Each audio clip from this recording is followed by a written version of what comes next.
You're live. Welcome to the Conference of Movements 26 Virtual, com26v.com. This is day 9 of our Conference of Movements. Today is day 9, and we're talking about creating new social systems. Why we want to create new social systems is because the existing social systems are crumbling. You can see the situation like protests about Black Lives Matter and also protests in Israel and places around the world. People are dissatisfied with the existing system. One example of this dysfunctional system is that there's right now with the coronavirus, there's millions, hundreds of millions, or people that are out of work, and they are financial strain, and they have a very serious, not only financial issues, but also health issues. There's a lot of people who get sick, do not have the proper insurance or financial support. And there's also the issues of existing system that there's no women's equality, and also all type of gender equality and other issues. So we're here today to explore, to create a blueprint for the new social system. How would it look like if we had a blank canvas? We can recreate all the social systems. How would it work? How would it look like? So today we have some we have 3 hosts, Robert Schramm from the World Summit, who will be joining us, and Sherry Lewis, one of the 3 peacemakers. And we're also joined today by some very special guests, Alexander Laszlo, who is the son of Irvin Laszlo, who's a prominent new paradigm researcher.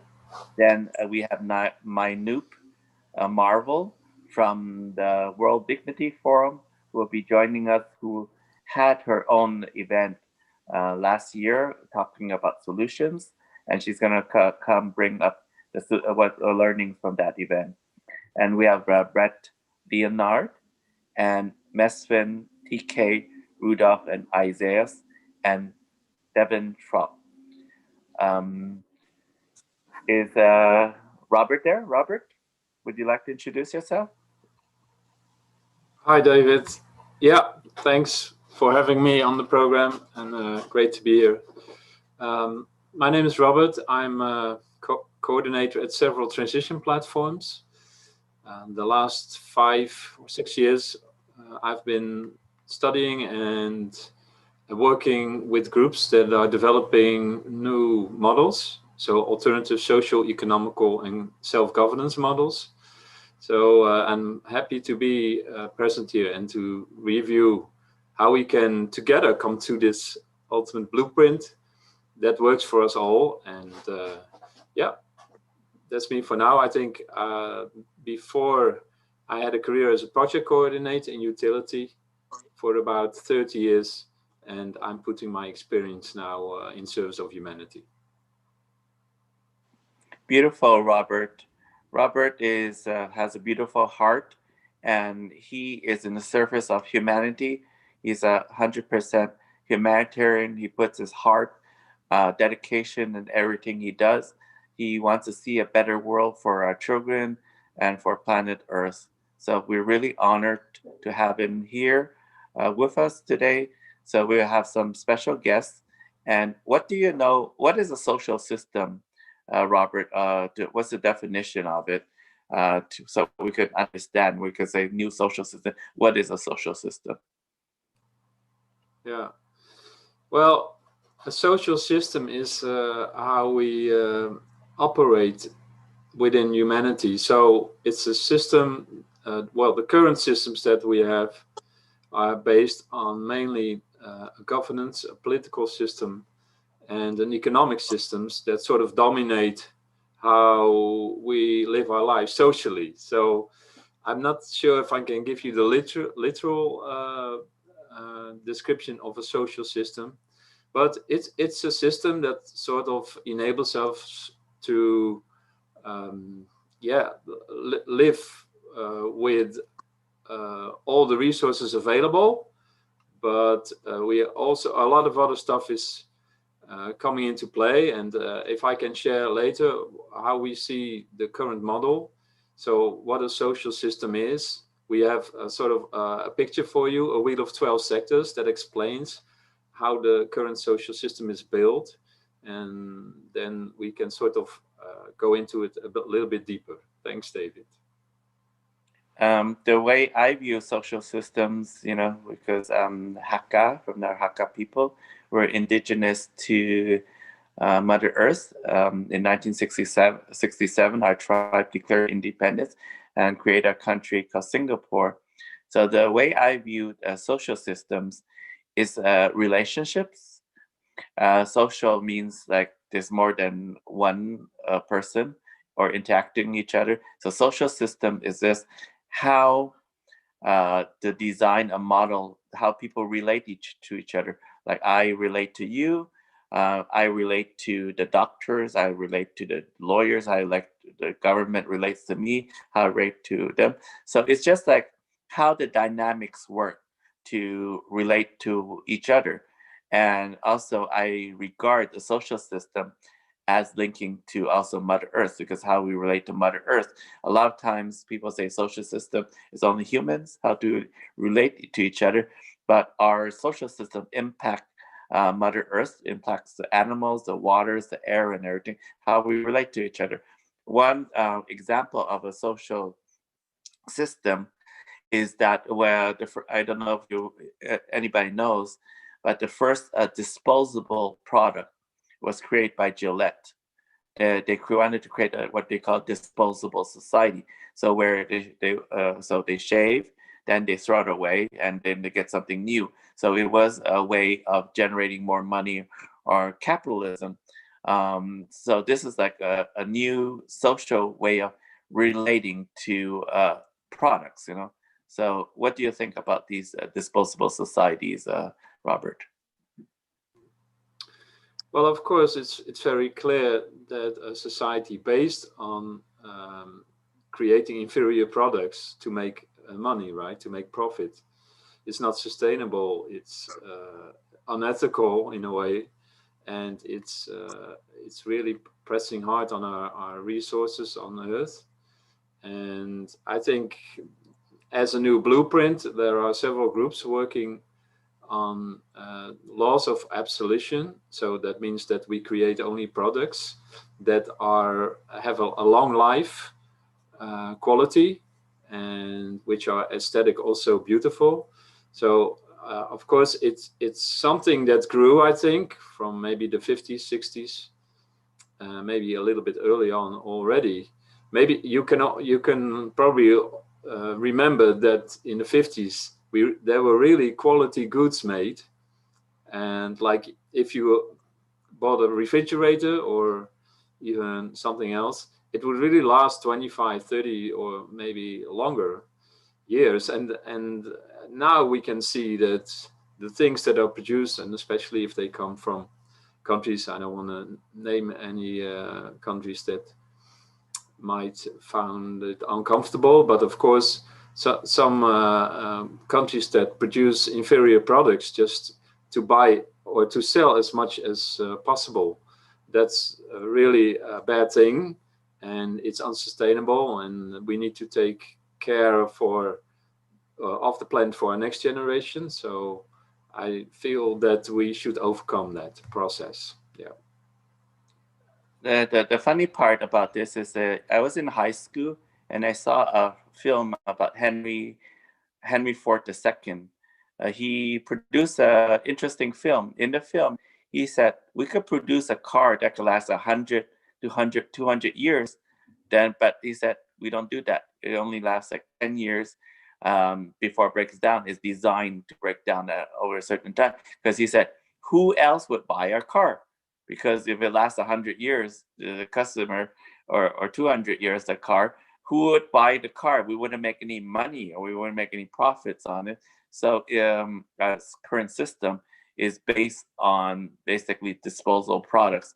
So when it breaks, you have to throw the whole thing away. Like we've seen it, a small piece, like example, what for myself, I was kind of a little bit shocked because we had a dishwasher, and the dishwasher it broke. You know what? A small piece, actually, a very small piece of the timer broke, and they said that, well, if you're gonna want to fix the timer, to buy this little piece, it's gonna cost you $250. You know, so you should just go buy a new one. You know, I go, what? Is that this is cost like pennies? You know, like you're asking me to throw out a whole dishwasher for a small piece, and they say, yeah, that's how much we charge. Because he said it's well, I said, if I was thinking at that time we had 3D printing and had the blueprints we just printed out, which is like, that's why I love the 3D printing, or additive printing they call it. What do you think, Robert? Yeah, yes, of course, things are already shifting that way, right? Because there is a phone manufacturer or producer, it's called Fairphone, I think, and they already produce phones where you can sort of switch the components. If you want a faster phone or a better camera, you just switch that part of it, and you still use the same phone. And I think that's a lot of startups and a lot of producers, manufacturers are going that way. Also, there are other directions that we sort of use services to our convenience, so we don't have to own anything more. We just use a material and it's being produced for us, and it will last 30, 50 years. And we just maybe pay a minor contribution to that. But we can go into that later. But I totally agree that we have reached the limit of what our resource, what our Earth can take. We have reached the limit of it, and now it's really time to take a deeper look and to implement those new blueprints where we can use 3D printing, or maybe even 4D or 5D in the near future. At our convenience. Yeah. Yes, I think also, you know, as society right now is in a transition, there's actually one important thing. They said people are losing jobs, not only because of the coronavirus, because the move to automation, where, you know, there's more robots producing things. And you can see it, you know, like even at the grocery store, we have self-checkouts. In the restaurants, you have self-ordering. There's sometimes places like even McDonald's experimenting no cashier. So we think more and more people will lose jobs, you know, and what are we going to do in that case, right? Yeah, that's correct, David. Before COVID-19, this was already happening. Technology is evolving exponentially. And automation also, robotics, artificial intelligence, blockchain technology. So this is already happening, this process. So at some point, we have to decide to switch to another model, a more efficient model that's sustainable or regenerative, so to speak, because the current model, it is not. And that's simply, and a lot of people will lose their jobs. We can have a discussion if that's a really bad thing. I don't think so, because a lot of people will have probably more time to put their time into where their gifts are, and they can work on alternative projects which they are interested in, like also social projects that serve humanity. So from that perspective, it's inevitable that lots of jobs will go away. But from the current status, how our system is built now, the competitive system, you get into trouble if you lose your job. So that's why people are hanging on to them, you know, so deeply. And that is a conflict, because in a new blueprint, or with a new blueprint, a new system, we can take care of your basic needs. And then we are talking also about things like world basic income, where you don't feel this pressure, where you don't need to really hang on to your job that much. but you can put your gifts to use in other ways. So yeah, so that process is happening, and I think we will, as a society, as a social system, we will get more and more efficient, and we will organize better. And that's why the technologies now with the internet and also blockchain and holochain are stepping in, and they provide us the technology to do that. Yes, also another important thing about is health, actually, is that right now, example, I come from Canada, where we have universal health care. That means that if we get sick, we can just go see a doctor, and using the taxpayers' money, the budget with every year set aside for our healthcare system, the government would pay the doctor, and the doctor would take care of us. And they set limits, let's say, to go see a doctor. They would get paid, but it's a fixed amount, based on each service, and it's universal. That means every doctor across Canada are paid the same for the different type of services. Let's say, example, they do a hip surgery all across Canada is the same. The doctors are paid for the same price for that surgery. So that's the universal healthcare. I think is an important issue, is because the example in the U.S. Due to, as you can see, due to coronavirus situation, most of the people dying from the coronavirus are from the colored community, the more marginalized, the poorer communities.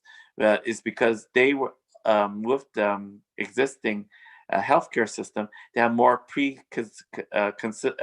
pre-existing conditions. That means that they already have health issues because they were not able to see a doctor or take care of themselves. So now that when the coronavirus hits, they get more sick or they die in the larger numbers, is because the system was already broken. It's just that the strain of the coronavirus added to the system. What is your opinion on universal healthcare, Robert? Well, I think it's great. I think it should be a basic right. It should be for free. To be honest, that's my opinion. I think it's pretty audacious to put a price on a human life, right? I mean, if you think about it, it really goes that far. So, from my perspective, I do agree that a lot of people, and especially poor people, they have less access to healthcare, but they also are underfed, or they didn't receive the nutritions in their childhood, the ones that they needed. So, and that puts you really, that sets you back. And coming from a space where we have to support each other, and we don't really want to let healthcare be something for a privileged group within a social system. I would say just share the knowledge and the wisdom from our doctors and our healthcare systems, and open it up for everyone as a basic human right. We have Alexander Laszlo with us at this moment. Hello, Alexander. Alexander Laszlo is the son of Urban Laszlo. He's one of Alexander is one of the world's most renowned researcher in new paradigm. So to create this blueprint, we always bring the brightest minds, the biggest heart, and the most compassionate souls. And we have brought the tremendous brain power today to help us with creating this blueprint. Welcome, Alexander. Would you like to introduce yourself? Well, thank you so much. What a pleasure it is to be here. Hello, David. Hello, Robert. And hello to everyone who is participating in this wonderful and much needed event. So my thanks to you for putting this on. I'm speaking to you from Buenos Aires, Argentina, where it is 8:30 in the evening on increasingly warm spring days, as we are here in the Southern Hemisphere. And I think it's really good that we get this chance to also explore from different parts of the world what it means as we co-create the blueprint for future social systems. But we do that now together. What does it mean to be living in thriving community, not just sustainably, but thrivably? And that's what I would like to explore with you. A little bit about my background. Let's see. I currently am president of the Bertalampi Center for the Study of Systems Science and director of research at the Laszlo Institute for New Paradigm Research. The former is based in Vienna, Austria, and the latter in Trieste, Italy. And I have served as the president of the International Society for the Systems Sciences, the 57th president, and that was a couple of years ago. And so a lot of my work is in systems thinking, holistic engagements, but living systems, right? This is not necessarily the hard systems. It includes that, but we're really exploring living systems and how can we create vibrant, thrivable systems that we can all realize our potential through. And so right now, just to wrap that part up, I am here in Argentina, engaged in a project of creating evolutionary learning ecosystems. We actually we're beyond the prototype phase now. We have an ongoing group of evolutionary learning communities, all in the area of education, and they're coming from the socials, the civic sector, let's say, the government sector and the private sector. So we have both public schools and private schools, and they're involved in trying to resolve the challenges that they're facing these days in education, just to have classes, right? It's what a challenge with the entire COVID engagements. And so there's a lot of increased depression. There are a lot of challenges that people have for being able to simply continue with the coursework. I'm sure everyone knows that. And what we're doing is we're bringing together a community of communities so that they together can solve their own problems and then can innovate, educational innovation through a process of rapid prototyping. And so that's my project here in Argentina. Great. So how's the weather there, Alexander? Well, it's pretty warm. Yeah, I'm here with, let's see, right now it says that it's, oh gosh, well, I'm in centigrade here, so that doesn't help you very much, but it says 23 degrees. So that's warm. And yeah, I'm in a jacket for the presentation, but I'm also in shorts. So that works. Yes, indeed. Alexander, cool. Just going back, because what was your childhood like? Because you're the son of a famous, also new paradigm researcher, and how was your life like when you were young, and what impacted your life to go towards this direction in this new paradigm research? Well, I think the thing is really the fact that we were very mobile. I was born in Switzerland. My brother was born, he's 5 years older than me, and he was born in Germany.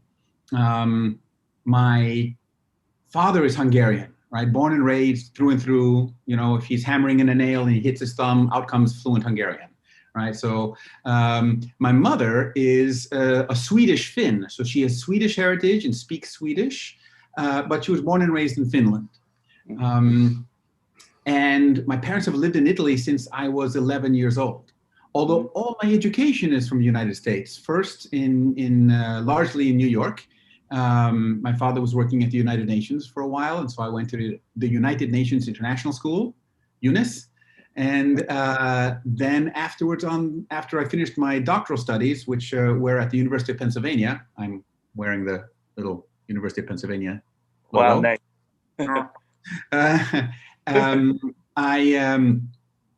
I went first to Mexico and worked there and lived there for about 12 years. And then after that was in San Francisco and just north of San Francisco as well in the Redwoods for another 10 years or so. and now I am here. So people ask me, so where are you from? It's really a hard question, David, because I can say where I was born, but I'm not Swiss enough to be people to say you're Swiss. Often when I'm in the United States, people say, I detect an accent. You're not from around here, are you? And I'm not Italian, although my friends in Italy, you know, I spent my adolescence there, and they still would say, you know, what do you Americans think? And of course here and in Mexico, I'm the gringo. So I'm always on the other side. And I think that's interesting for me because it's like I'm comfortable if I can go places where they speak, you know, English, French, Italian, or Spanish. But I don't know where I'm from. It's Earth, you know. It's good enough for me. Yeah. That's Robert, what I wanted to. Yeah, that's what I wanted to ask you, Alexander, as a personal question. Do you consider yourself as an Earthling, or are you specifically attached to a certain nationality? But you already answered the question, and I totally agree. I find it hard myself sometimes also. Usually I say I'm from Europe, but basically we're just from Earth, and that's good enough. Right, from Europe. Yeah, that's general. I'm here with my mate, so I'm picking up the local customs as well. So this is a national local custom that they have here to drink mate, which is certain herb, or it's really like tea, but it's particular, and you drink it through this metal straw. So, cheers. Enjoy. So we're going to ask you a couple of questions because we're creating this blueprint for the future of humanity, and of course we have to work together to create it over 1 year period. It's not like through this meeting that we can do it. So this blueprint will be put. So we create a blueprint for water, then for forests, then a new economy and new social systems. And this blueprint is being put into a new constitution called our Mother Earth Constitution, and is being first adopted by 1,000 indigenous nations because it becomes law when you create it through a convention or a treaty, and then it's adopted, right? So that's why we're headed, you know, because why would we want to restart the world as it is before when we create something new, right? Right, Alexander? What is your opinion on that? Yeah, I mean, there's so much that we know now how to live and how to be together. I mean, we know how not to kill each other. We do. We actually know how to be civil. We know how not to destroy the environment. We know these things. Yet there are a lot of dynamics that don't allow us to fulfill that way as a species. But I think it's important to distinguish between trying to create a utopia, you know, having a blueprint, which is we're going to create the perfect world and the perfect society. That's often actually frustrating for people because we're far from perfect as human beings. And even if we were to try to do this now, it would be like a big jump, we have to bridge that. So the alternative to a utopia often is thought of as a dystopia. Okay, so we have to avoid the dystopia. And Hollywood is full of the dystopias, right? It's full of the apocalypse and the catastrophes and the end days, etc. And so those are kind of visions of things to avoid, but it doesn't give you a blueprint for where to go. An alternative to those two, the utopia, which is trying to get to the ideal, the dystopia, which is trying to avoid what the bad, is the myopia. And the myopia is just doing more of the same. It's like, well, you know, science will solve this. We just throw more money at it, or we'll just produce more whatever we're producing. We're making bigger, faster, stronger caterpillars rather than looking at the potential of the butterfly inherent in who we are and how we are as a species. But there is an alternative to these three things. It's called a protopia. And it actually is a word. I'm not coining this word. This is a word that's in the literature, and I like that concept because the idea of a protopia is the currently realizable, actionable vision of our best practices, right? So what do we know how to do now? We don't have to wait for some ideal future where we're all like dressed like Star Trek people, but what can we do on Monday to begin operating with greater presence and greater heart. And I think for me, that's important, that we do actions that we don't have the ideal utopia or the avoidance of the dystopia, or just do more of the same, thinking that somehow it'll all work out. But we think about, what do we know how to do now that can allow us to move into new patterns of healthy being and becoming together. By the way, I have slides that I would be happy to share that are prepared for this specific presentation. Oh, sure. Why don't, if you have a presentation to share on that itself, or? Is that okay? Yeah, I share a sure. few things with you, and then we can discuss these things. We can figure, what are the things we want to talk about. So let me pull this up. That sounds good. Okay, with your permission then, I'll go ahead and put this on our screen. Are you seeing what I'm seeing? Yes, yep. We see it.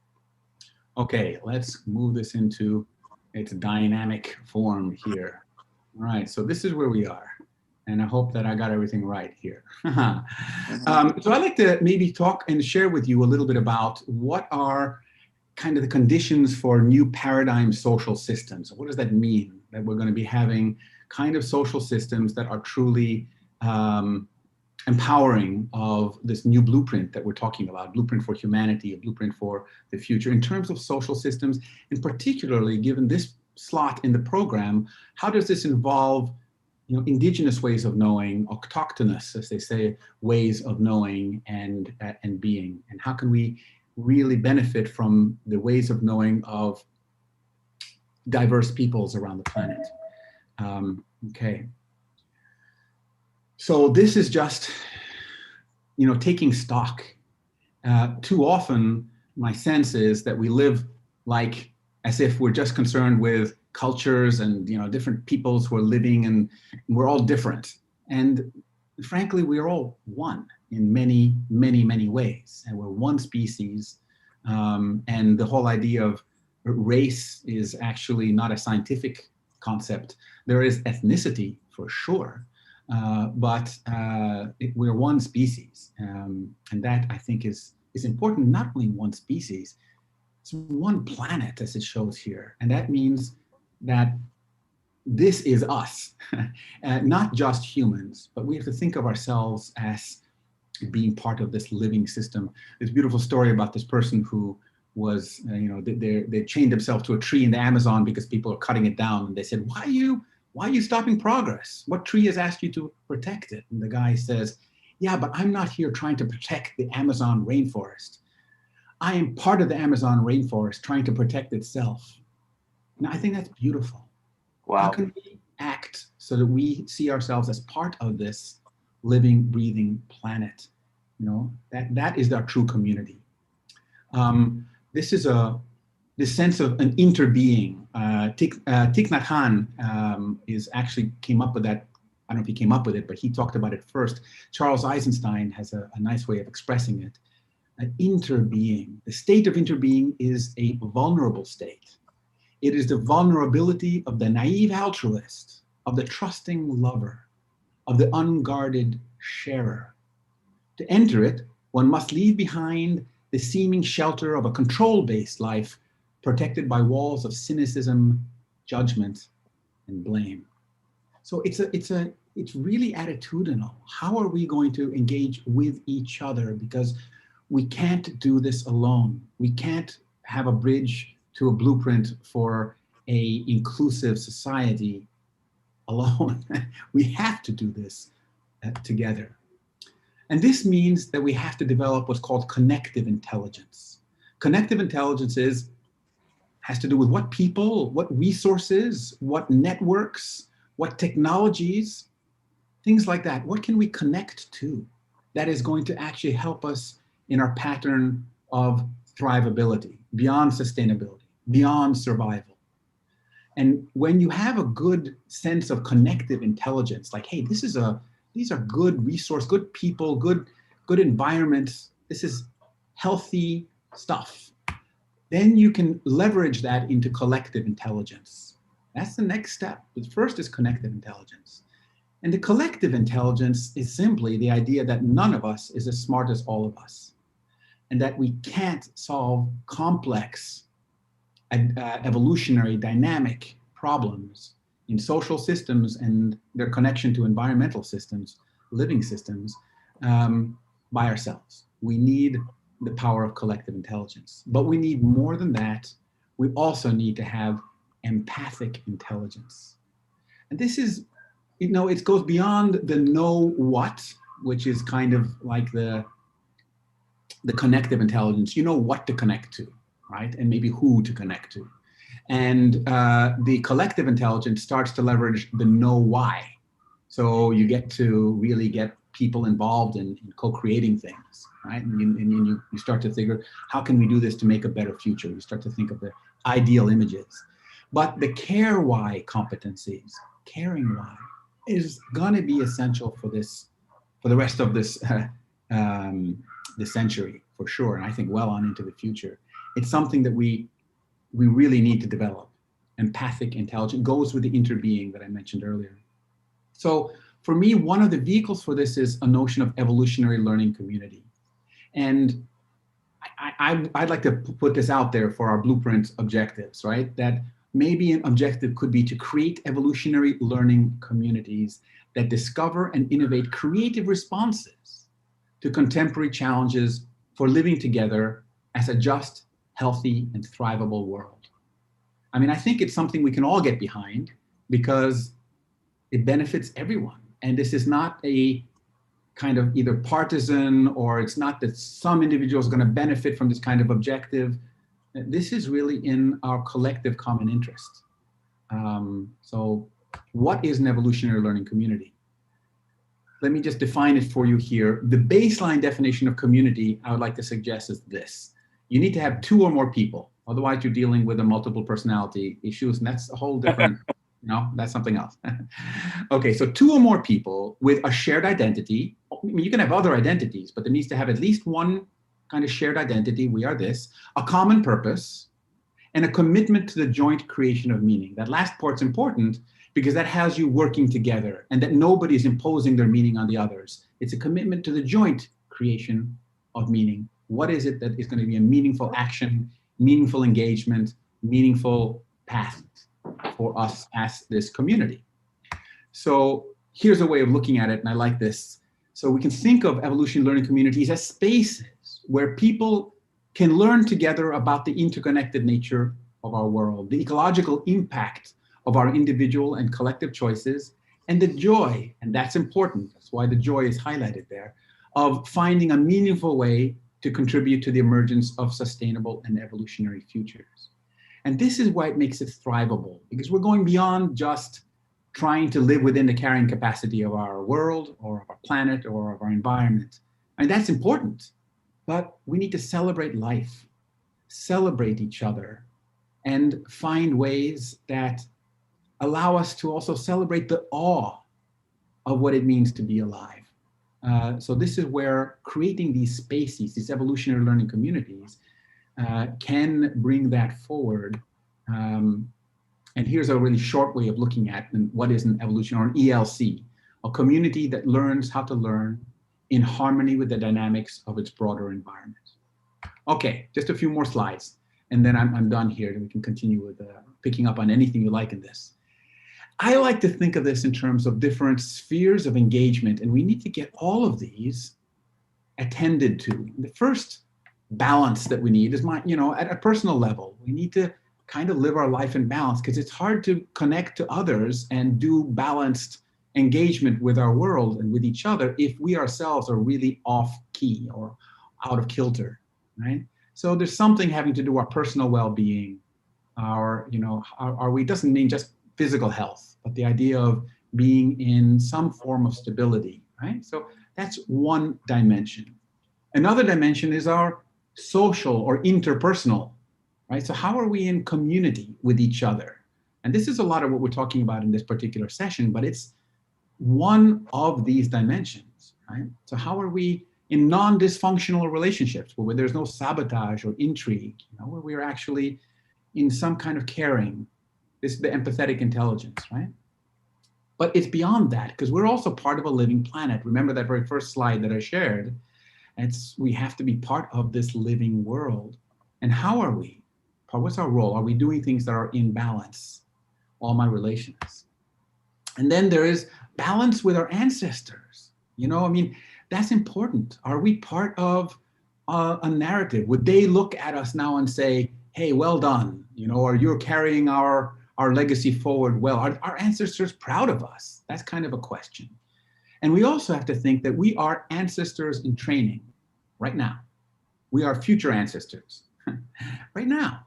And would the future generations who aren't yet born, who will look at us as ancestors, say, well done, thank you for preparing the world as you have. And finally, the last point here is a kind of a spiritual balance, if you will. It just simply means, are we in tune with the deeper patterns of being and becoming that form this cosmos, right? And we can put that in whatever frame you want to, but it is more than just an existential engagement. It's saying there is a level of awe. There is a level of sacredness to our being. And how can we recognize that? So there are these 5 levels that I would suggest. The intrapersonal is the first level, the me. Society is interpersonal. The planet is trans-species balance. And the transgenerational is the legacy one. And then there's the pan-cosmic is the last one on the spiritual balance. All right. Okay, so here's just to say, it means going beyond a focus on just survival, beyond a focus on just sustainable, beyond even a focus on being just resilient and able to rebound. It's about creating thrivable societies. And I want to point out right here, down here, this idea of it being anti-fragile. So look at this, it's interesting, the theme of anti-fragile, right? It's not just about mitigating damage or having things that are in wonderful permaculture. Those are important. I'm not saying they're not important. I'm just saying this is what we can actually work towards. And anti-fragility is this interesting concept that brings us into dynamics that are beyond being just robust or agile. This anti-fragility is about moving with the dynamics of change in what is called a VUCA world. VUCA stands for volatile, uncertain, complex, and ambiguous. And right now, the characteristics of our world have all of those things. There's volatility, there is complexity, there is uncertainty, and there is ambiguity in terms of the messages of what's going to actually make the difference. So I'm going to move quickly on to beyond this. I'll send you this, but here, my last couple of slides. Ubuntu is such, I think, an important framing. It's very non-Western, right? This comes from the Xhosa and the Zulu people of South Africa. And Bishop Desmond Tutu says Ubuntu is the essence of being a person in their culture. It means that we are people through other people. We cannot be fully human alone. I think it's beautiful. We are made for interdependence. If the world had more Ubuntu, we would not have war. We would not have this huge gap between the rich and the poor. The saying of Ubuntu is, I am because we are. I mean, it's so different than the strident individualism you get in a lot of consumer-based Western societies. It's just looking out for number one. But here, I am because we are. And there's the other side to that. We are because I am. I have to be part of the circle. Otherwise, there is no circle there. There's a gap. All right. It comes back to the interbeing frame. And this, I think, is my last slide here for you. This idea of unity in diversity. So in Indonesia, that's the motto, right? The phrase is unity in diversity. It's inscribed in the national symbol of Indonesia. What does that mean, unity in diversity? It is also the motto of evolutionary biology. They talk about unity and diversity, if we talk about having a motto. And I like to think of the framing around the fact that there is unity without uniformity. So it's not a monolithic unity. It is unity and diversity without fragmentation. So there's an integral interdependence, right? It's not monolithic. It's not everything being just the same. It's not a unity of one, everything being just the same. It is mixed. And frankly, I like this framing that unity is diversity. So there cannot be a unity of only one thing, because it's not united with anything else. It's just one thing by itself. So there's nothing that it actually is uniting with. So unity requires diversity. When there's more than one thing that connects, then you have unity without uniformity, and diversity without fragmentation. And here's the question that I have, right? What kind of global, and that's a funny word, but people use it occasionally. It means global, globally informed and locally relevant, right? Locally relevant, globally informed eco-civilization do you want, right? And this little motto that I like from, taking off of Gandhi, he said, be the change you want to see in the world. And I'm reframing that by saying, be the systems, the social systems, the living systems that you want to see the world. It also means be you in the world, right? And it also has the empathy component. The systems want to see. What are these living systems? What do they want to see? How can they be more thrivable? How can we feel into that, sense into that, right? So there's the empathy component. And with that, I'm done. Wait for it. There. Okay. Alexander, that was really beautiful. Robert, what do you think about what his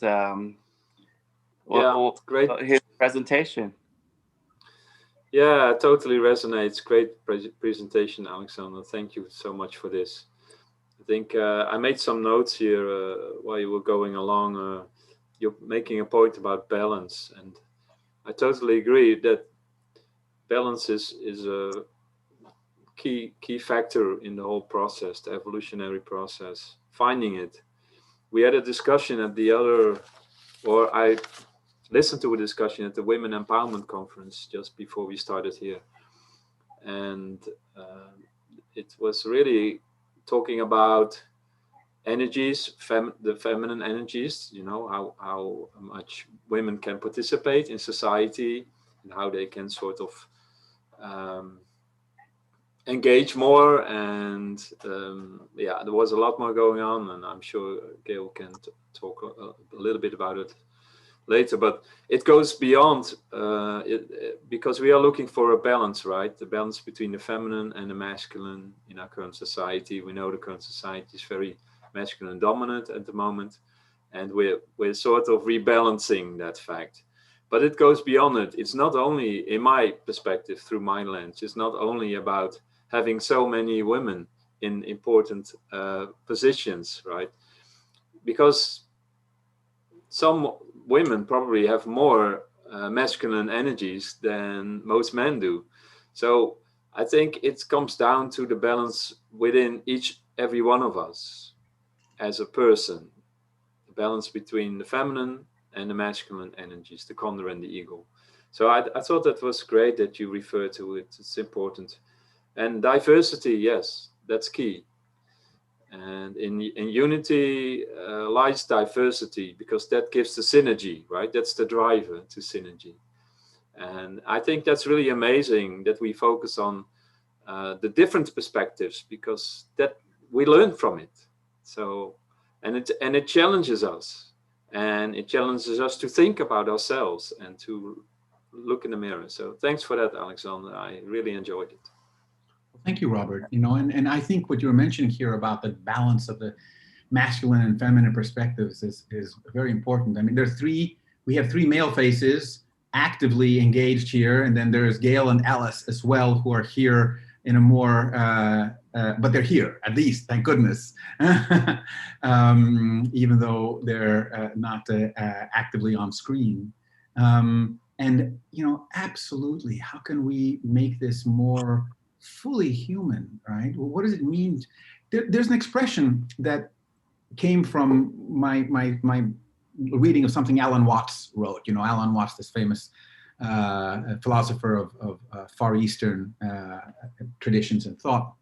And he made the observation that in the springtime, the tree doesn't produce leaves.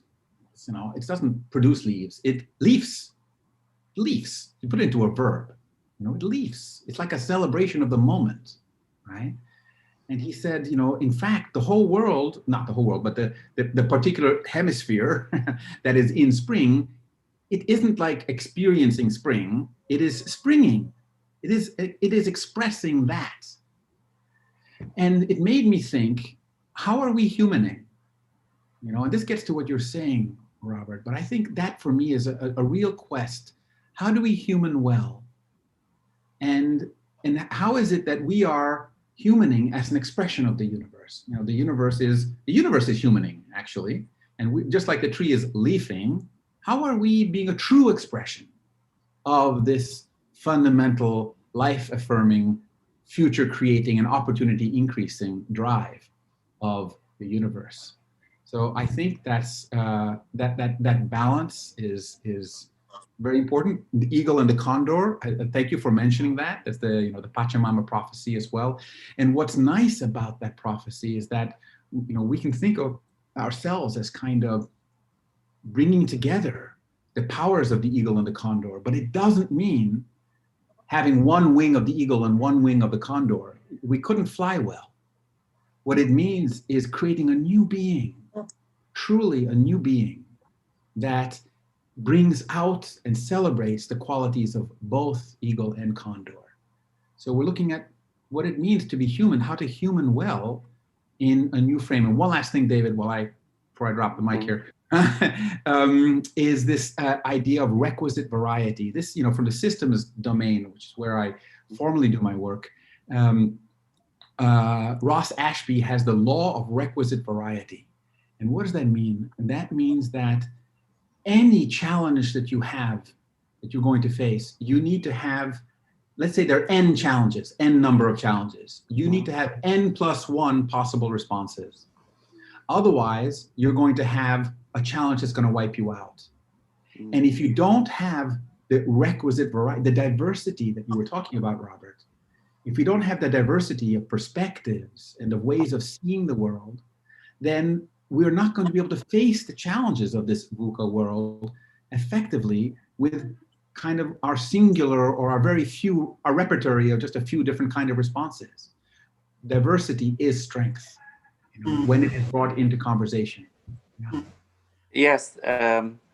One thing when you're talking about the eagle and the condor, Alexander, is that the way I see it is the eagle is the mind and the condor is a heart, and coming together, eagle and condor flying together is the connecting the heart to the mind, that flying together, that balance. That's because the heart represents the feminine, while the mind represents the masculine. So the balance, bring that balance back together. That's also not only because of eagle nations or condor nation, it's also spiritual, I love that. And in fact, I wear my little symbol of the eagle and the condor in this way here. Let's see if you can see this. I have the technology device. This is a Q-Link. I don't mean to be promoting any particular technology, but this is basically a Tesla coil. And it has, high tech. It's supposed to be augmenting my biofield. That's this part, right? So that creates this aspect, and it's kind of very eagle-like. And then there's this, which is a chakana. It comes from this part of the world. The chakana is a symbol. Let's see if you can see this correctly here, right? Okay, there, a little better. The chakana is a symbol of the universe, and it's a power symbol from this area of the world as well. But it's very much a kind of condor medicine, a condor symbol of balance and of expression out of nothing, because there's a 0 point in the middle, there's a hole. And so this is my eagle and condor talisman that I wear. Beautiful, beautiful. I think Gail wants to say something. She came on for a little while. Gail? Yeah, well, I was supposed to be on earlier. I'm sorry. I did have to eat, Mr. Laszlo, because one thing that's out of balance is when you are what you eat. So when you do not feed your body and your mind and your spirit, you cannot move forward in what you need to do. I really loved everything you've said. I have a couple of questions and just a couple of things to share. The issue that I have, see, what I always wonder is what you shared was beautiful. What I look is the human being's mind ready to ascertain and step into what you have shared? Because you see, while we can come together collectively, the question always is, I said this to David one day earlier, there's always a lot of chiefs and no Indians, okay? And often when we're coming together on a collaborative model, when I say we, I mean everyone, the world, coming together in a collaborative model, you have to ascertain who are going to be the leaders of that collaborative model, okay?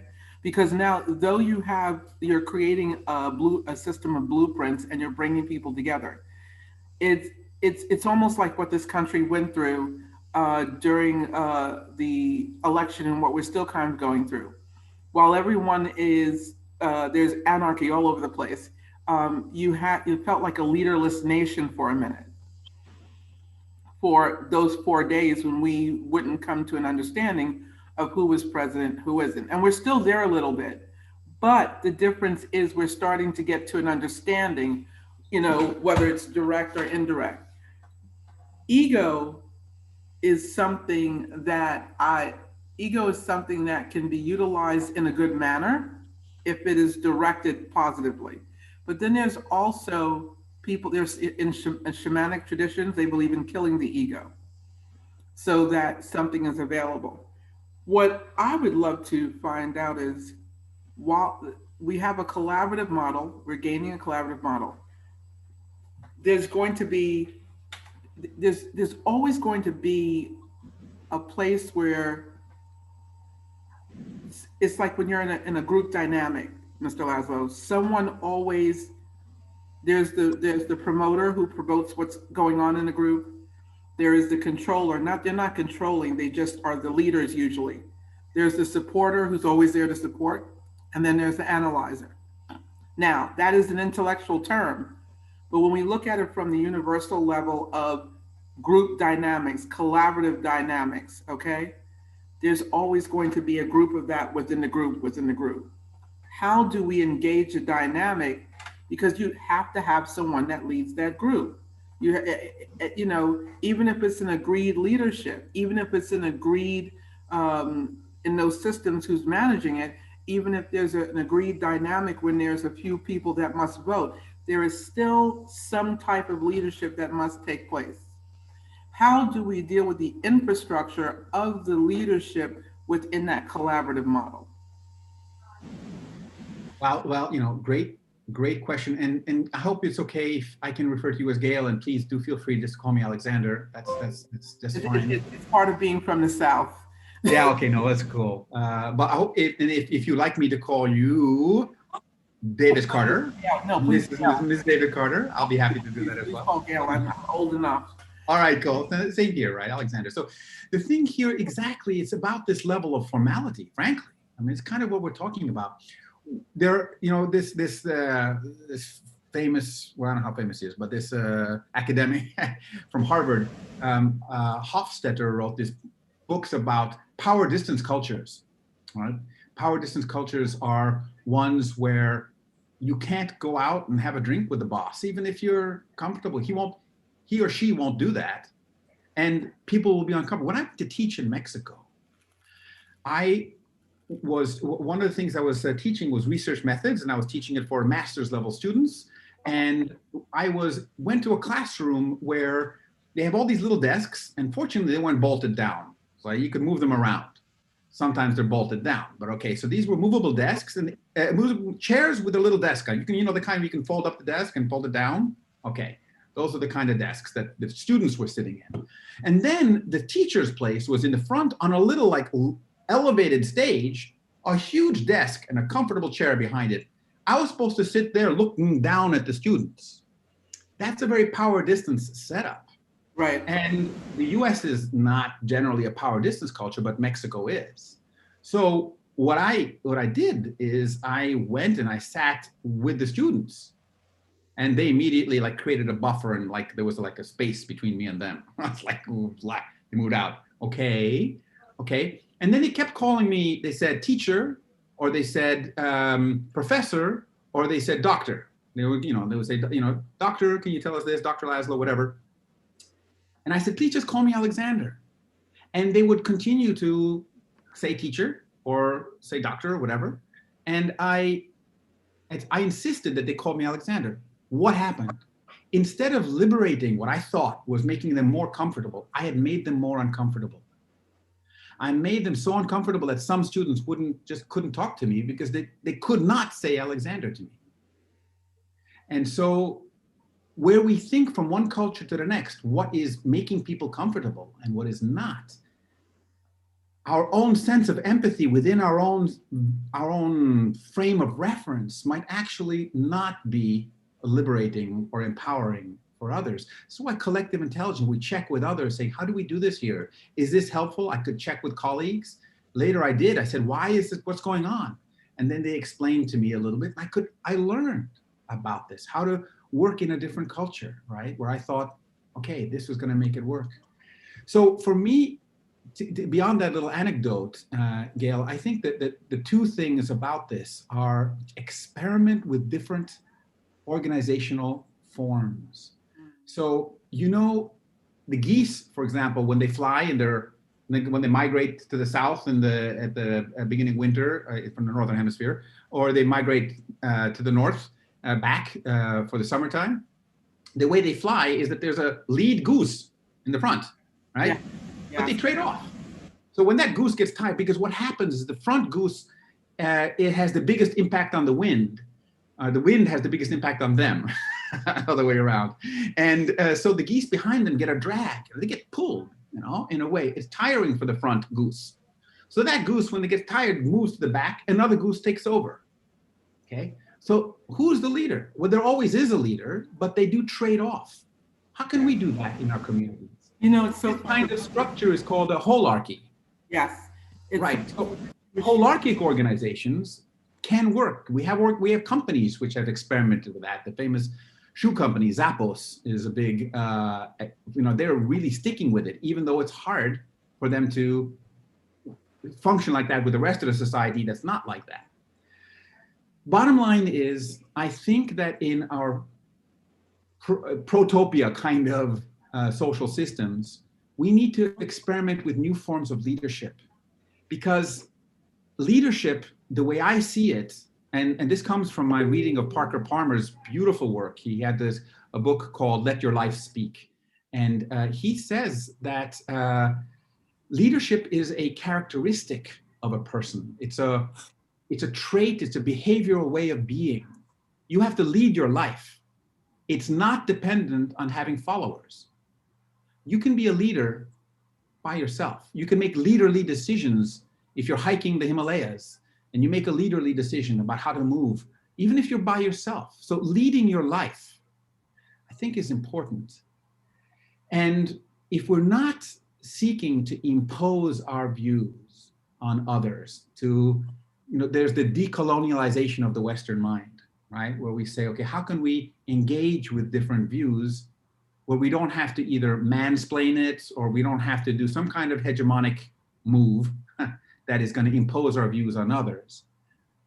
We can create a kind of social system that is non-hierarchical. Like what? How can you create a non-hierarchical situation? It's either going to be a heterarchy or a lowerarchy or some kind of archy. Well, wait. They have these things in nature called rhizomes, right? Rhizomes are the tubers of certain types of plants, like mushrooms and mycelium. Mushroom is a kind of mycelia. So they have the root structures that are filled with nodes that connect and send information, but there's no central node. That's really interesting. So you have a process, for example, if you have a tree, which is much more hierarchical, you chop off a branch of a tree, what happens? All the stuff down from the branch dies. Chop off the branch, all that stuff dies, falls to the ground. In a rhizome, if you cut a node of a root, it just grows other connections to other parts. Your brain is connected rhizomically. right? So you have all the neurons that are connected in a rhizomic structure inside your brain, right? It is not, there's not like a central neuron in your brain. Right? There are other aspects of our system that are more hierarchical, for sure. But how can we create systems of empowerment and collective leadership? And there are interesting experiments, social experiments. These are the protopias that I mentioned earlier, where people are starting to explore, how can we live together? I don't mean a commune necessarily, people kind of go there, but there are all different types of ways of making collective decision-making that doesn't require this kind of individual centralized leadership. But it does require an agreement of how do we operate? And once you have good kind of fuzzy guiding principles that can say, you know, what are ethics and what are our behavioral norms that the group agrees on, you can create a dynamic for the group that doesn't require to have an individual leader at all times or a rotating leader. Does that make sense? Yeah, all of it makes sense, actually. I love the space that you have shared.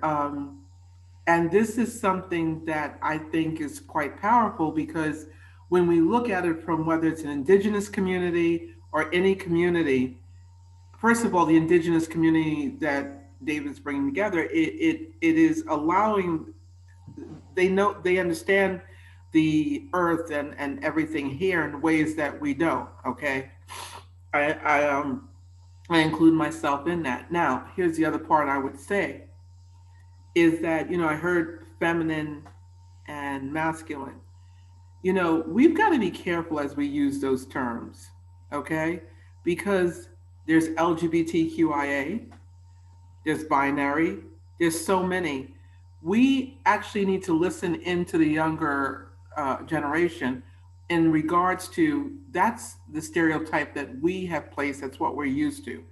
And it can be uncomfortable for some, but that it's just human being human. Now, yes, women can have children and men cannot. Men have 10% oxytocin, women have 80% oxytocin, which is a more nurturing gene. But what I also want to say too is that there is, with that said, we have to relearn, as you said, Dr. Laszlo, okay? Relearn, I'm sorry, I can't pronounce the word because I've been on. The decolonization on the mind. And it's very interesting that you would say Mexico, because we just recently taught Mexico students. And something within the Mexico students we taught were Jewish students who were in the Mexico, who lived in Mexico from the Holocaust. What was quite interesting is these students had a fixed way. They had two different cultures that were indoctrinated into who they are, okay? So on one side, they had everything they needed, okay? They were like mini adults. And on the other side, they had the Latin culture, okay? So they had two cultures, and we had to ascertain what will bring these students to their next growth level from an individual as well as collective point of view. How do we get them to see? So they were so individual, they didn't want to do a group project, which is what we usually ask for. So what we said is, in order for you to grow, you can't just be a set of individuals. So we said the best way to do it is to put them in groups of two. So at least they will understand what a group dynamic is, where there's no decisions made. They just create together. Now, I don't know if it's some semblance. I am not the PhD you are, Dr. Laszlo, but I will say that helped them grow. And when they left the program, all they could say to us, well, we didn't expect to get anything from here, but we got our life. Beautiful. Yeah, Gail, I have a question for Alexander that's kind of important. If you don't mind, can I ask a question, Gail? Is that okay?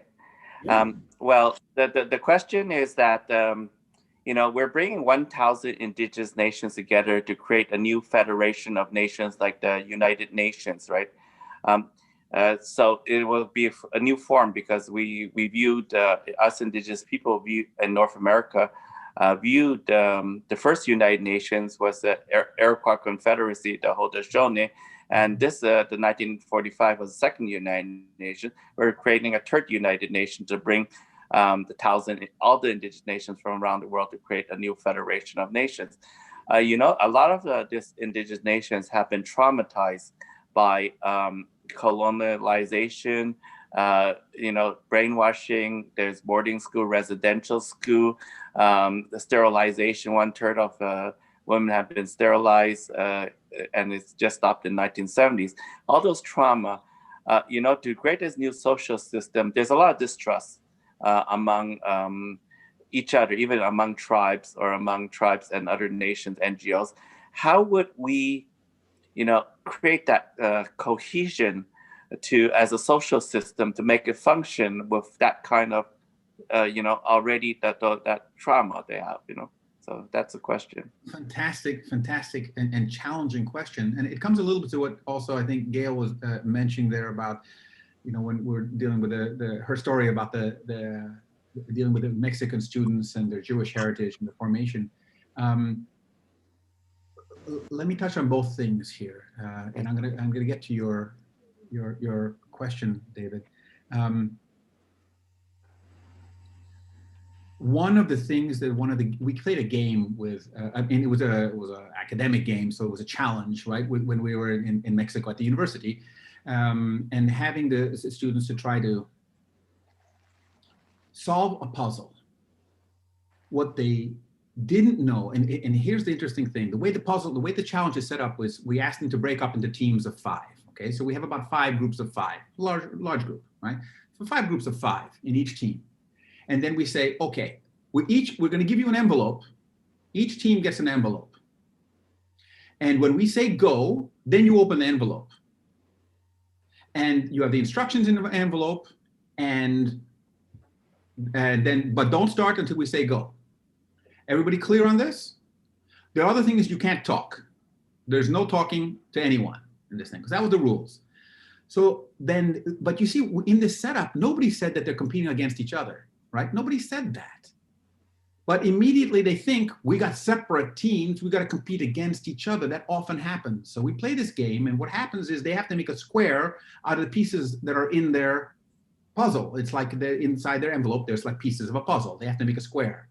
But they each have the same number of pieces, but in the different teams, but they can't make a square with the pieces in their envelope. They need pieces from other people, from other teams. You see how that works?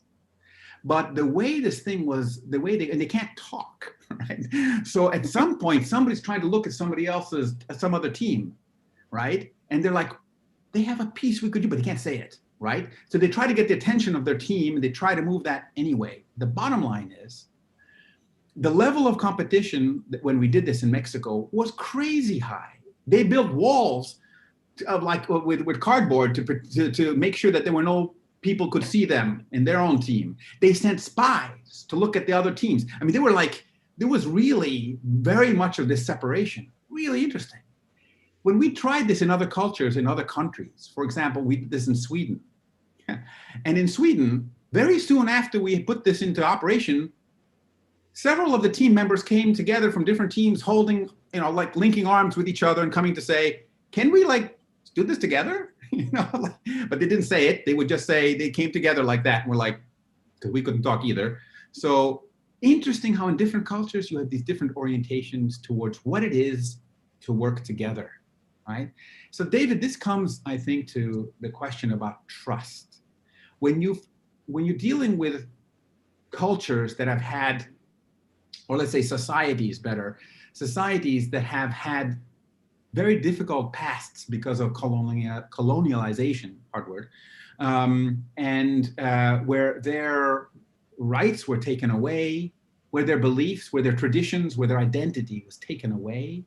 This is trauma, as you know, and that's inherited as well, right?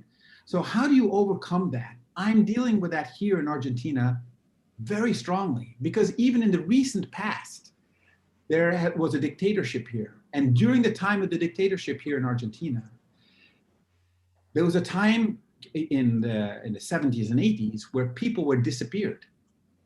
Disappeared, it's a verb. And that's fairly recent. And during that time, you spoke out against the government. It was a danger for your life. The government would seize your business. They would seize property. And so people learned how to develop solidarity. They learned how to do things that went around and solve with each other, solve problems. So that was very interesting on that. But the level of distrust that remains in our society, particularly toward the government, but also towards any large group. So when I had them work in teams here, I also found that there was distrust between teams. It's part of their culture. How do you overcome that? So this is an important question, David. And I think that for me, one of the things that I'm finding that's working here is to simply empower the team itself, not to try to sell its idea to another team, not to try to say, hey, look, trust us, we got the right way, but to do things in such a way that is thriving and that others can see without you trying to sell it or impose it. Others can see, wow, you guys are living such a harmonious, you're having fun, you're doing things that are productive. I want some of that. The story for this is you know the movie When Harry Met Sally? It's a Yeah, right. I saw okay. that. And there's a scene in there, okay? And I'll be very circumscript here because this is like public. But there's a scene where she's in the restaurant and she has to pretend that she's in ecstasy, okay? She's in a kind of relational ecstasy. I'm gonna leave it very neutral the way I'm expressing it, right? And she, to be able to convince the other guy who was sitting there, she convinced Harry that she could actually have such a convincing performance of this expression of ecstasy that he would think that it was real. So she does this, and it silences the whole restaurant because she's very vocal. When she's done, she continues eating her dessert, saying, yeah, okay. The table next to her, the woman at the table next to her says to the waiter, I'll have what she's having. See, that's key. When you get somebody to say, I'll have what you're having, I want some of that. What are these guys doing? Then you're not selling your idea. You're not selling your way of life. You're not trying to convince others. You're not trying to impose it. You're engaging with your community in such a way that celebrates life and celebrates each other. And others are yearning for that. People want to be included. It really, all over. And if you do this in a way which simply doesn't try to, like nature doesn't do that. Nature doesn't, the flowers in a field don't come out and hang out their little, announcements for the bees to say, hey, my nectar is great, better than their nectar or pollen. But they just celebrate life. They bloom, they blossom, and that is their expression. So I think if we do our things well with this kind of harmony internally, on those different dimensions, the intrapersonal, the interpersonal, the trans species, the transgenerational, and the pan-cosmic, if we can get all of that in harmony, then others will say, wow, you guys are really in a nice groove. What are you doing? I want some of that. I think that's the way forward. I really do think. I don't think it's about trying to sell the idea. It's about living it, being the systems you want to see in the world, right? That's what I put on my last slide. Dr. Laszlo, I have a quick question. Yeah. What I heard when you said about Harry Met Sally, it was a passive behavior that ignited, it was a positive passive behavior that ignited someone else to want more of whatever it is. But then there are also people who have negative passive behaviors that show to their insecurities. They will make someone else look a certain way so that they can say or do things. And the people around them will not even realize, because sometimes it can be very subtle. Sometimes it can be done to embarrass another. How do you deal with those behaviors? Because some people, the average person, may not see the difference between the two in that regard. Well, Gail, I'm going to give you answers here, but these are just, I'm groping for answers. Doesn't mean that I'm telling you the truth or that I have the right answers. I'm just telling you what I've learned, right? And I want to make it clear that this is not, that I might not be right about this. I'm just sharing my ideas on this, right? So I want to make that clear, that because I don't want to come across like I know the answers. Hey, we're all figuring this out. We're figuring out how to live together. But what I saw in the Ubuntu dynamics, right, is when they solve something like that, it's really interesting. So in an Ubuntu culture, if somebody, there was a story I read about this where a young man in a I think it was a Xhosa tribe, he mugged an older man, and he took some of his valuable belongings. It was a mugging. But this was not, it was a tribe. I mean, they're living fair. I don't know how big the tribe, but usually tribes don't get beyond 150 people. This is not a tribe.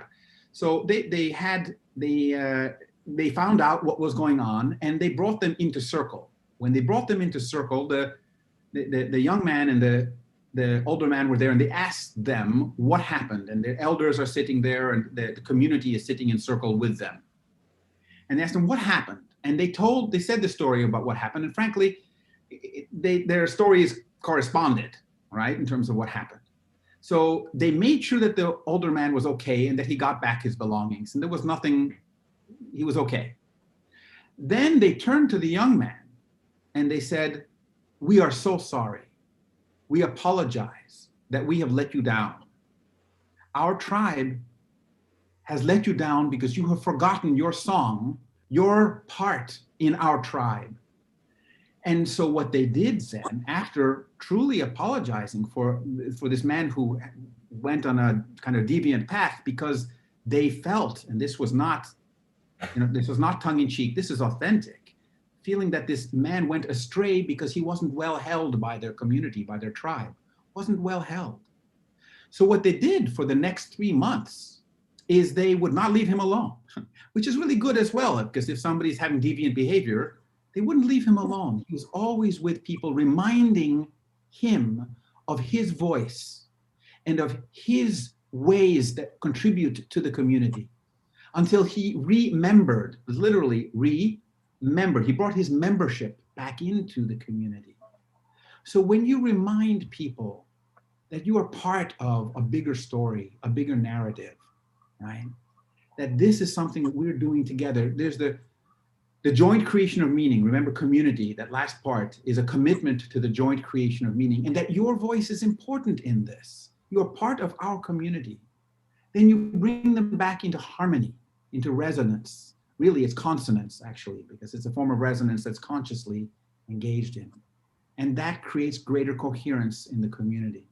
But you don't do that by, it's not a punishment issue. It's not about incarceration. It's about how do you bring, but there are extreme examples. I mean, sure, there are dangerous examples. And, then you need to have more strict engagements. But when it's not that extreme, to be able to remind anyone or anything that they're part of a larger story and bringing them back in, it doesn't always work. And it takes a lot of patience, and it takes the collective intelligence of the community to be able to weave that kind of shared narrative. Again, it works in those Ubuntu cultures, and I think we have something to learn from them. And David, I mean, I'm really talking to Gail in terms of the response here, but David, I think this also goes to the power of the indigenous ways of life, which the wisdom traditions often draw on the condor spirits, the more feminine engagements with the world, more nurturing, holding and inclusive patterns of being. And, again, in many of these cultures, it is the grandmothers who are the ones who make the decisions. And so how can we hold that space and create those systemic nurturance spaces, right? These nurturance environments. And I think it has to do with that reminding of that narrative that I was talking about. I don't know if that makes sense, Gail. Yes, we're perfect as we are. Everyone's perfect as who they are. But the unwinding of learning who you are, making it very simplistic to yourself of who you are, and being with who you are, and owning all of the mistakes and anything else you've made, allows you to be with anybody else's humanity because you can actually see your own. You know, I love that, Gail, and I also think that we can maybe add, not to any way take away anything from that, because that's solid. I mean, to me, that makes a lot of sense. There's an and to that. I think we can also learn, and we need to learn, about how we are the other. You know, there's this famous question, and I forgot, is Ramashi, oh gosh, I don't remember the man who was asked this, but was asked, how am I to help others? And the response was, there are no others. It's, if you think about that, almost like a koan, there is no other. These are all mirrors of you. We are all each other. And frankly, we are, you know, contrary to what the famous existentialists of the early last century would say, you're born alone, you live alone, you die alone. It's not true. You're born in community. There's at least one other person there when you're born. I promise you, unless you're, you know, in vitro test tube baby, but no. So you're born in community. We tend to be very social creatures, and we live in community usually, even if we're out, you know, we somehow there's usually some contact, unless we're hermits, but those are usually the exceptions.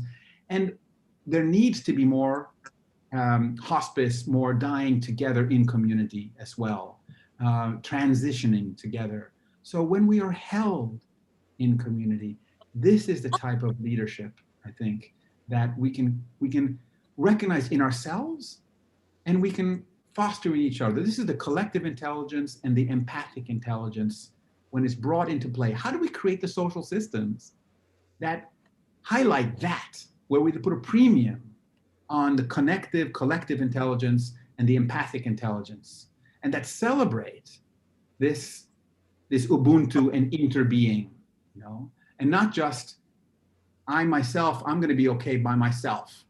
But remember the guy in the woods saving the Amazon. He wasn't saving the Amazon. He's part of the Amazon rainforest saving itself.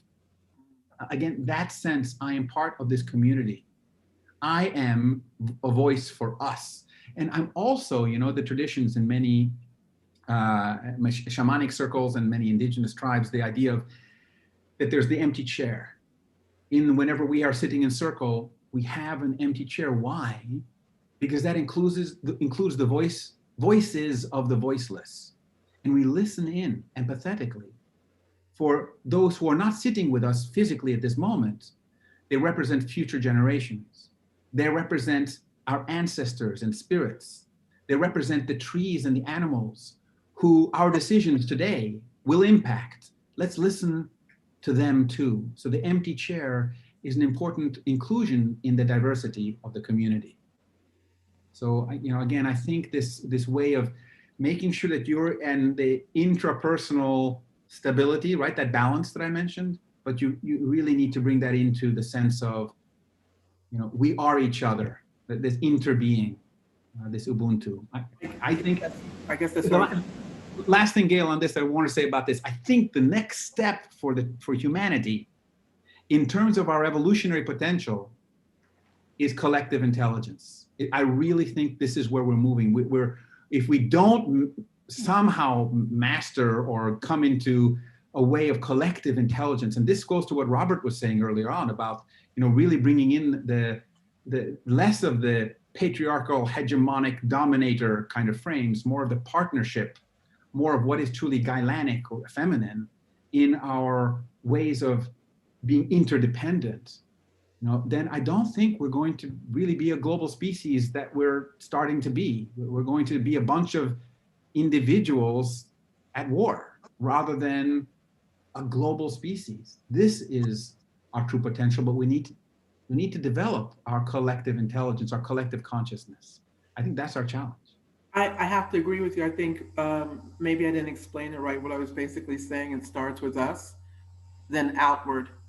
And the empathic side, I think we all have to learn to develop. Some of us are, some people are very empathic. They're clearly naturally empathic. And then others have to learn to develop that within themselves through meditation, journaling, whatever they do, or through other people. But thank you for your time. No, thank you. Do you see my new Marvel on, Gail? Oh, let me take a look. Yes, please. I'm so into what everyone was saying, I didn't. Alice, could you take a look? Who's there? The name is Alexander, Yeah. we thank you for your time and energy, and let's stay in touch because, like we said, we're all one. We need to work on the blueprint together, not only work on it, to design it, we need to implement it. So we're all working towards that goal, and we like you to be part of our circle. Wonderful. Well, I will send you a PDF of the slides. You feel free to share it. There's no copyright on this. I'm just happy to share it with whoever's interested. Thank you for doing this. This is what we need to be, thinking and feeling together, right? All my relations. Thank you, sir. Thank you. Thank you. Thank you. Thank you, Alexander. Thank you. Bye-bye then. Bye. Bye.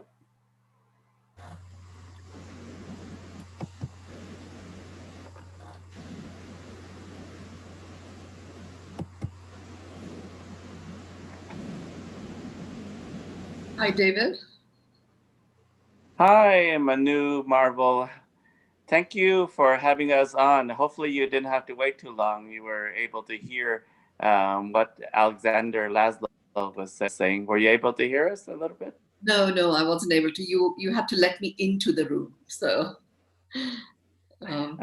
yes, I would like to introduce Manu Marvel, who is the founder of the World Dignity Forum.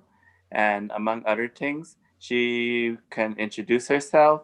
And we have here again, still on here, we have Robert and Gail on here. And you please take it away. okay. Thank you, David. Just wanted to get a sense of time since we've begun late. Give me a sense of how much time do I have? Around 45 minutes. Okay. Okay, great.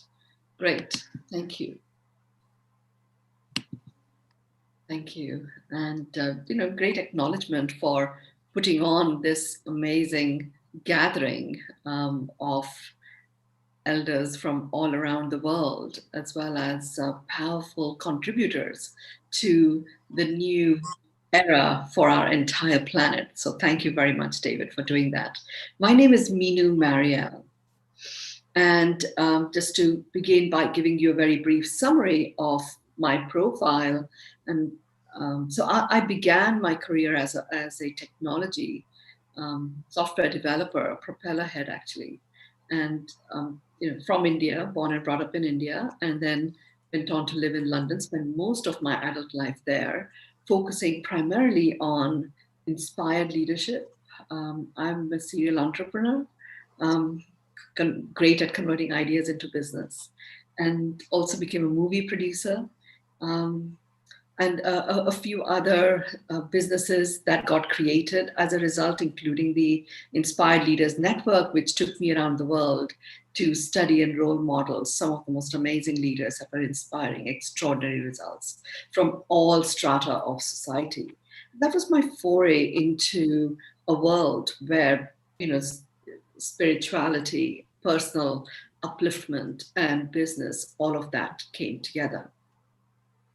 So having done all of that, I got to a point where nothing really made any sense. So having gone through that whole commercial side of my career, I've embarked on a journey which became a journey of, I call it a journey into miracles, and one of self-liberation, which began in 2010. And from that point on, I go through a whole series of spiritual awakenings. And from that emerged a very specific understanding of three things that we are all born with. We are born with choice, we are born with dignity, and we are born with a very unique mastery. And it's a unique mastery in relationships. Specifically, I call it the source mastery, which puts us at the source of our life. Choice, I understand and continue to operate that way, is something that that is our modus operandi. We are always choosing, even if we choose to make no choice. We are choosing even when we believe that something outside of us is causing us to do something. That is a choice and a decision that we are making. So we are always choosing. And then with regards to dignity, I got that dignity is really honoring our own worthiness. And from that space, honoring that in others. And this is something that we are born with. All of these things that we are born with, nobody can take them away from us. And they do not diminish either. We can ignore them. And that takes us into a space where we start ignoring it in the world outside of us. And that gave rise to what became the World Dignity Forum, which we seeded last year. I mean, really the philosophy there was, when we don't honor our own worthiness, we have permission to dishonor that in other people and other living beings. So as a result, we have a situation where a tree has value when it is chopped, when it becomes an asset. In the forest, it has no value. So many forests got chopped around the world. All of that is a function of dignity.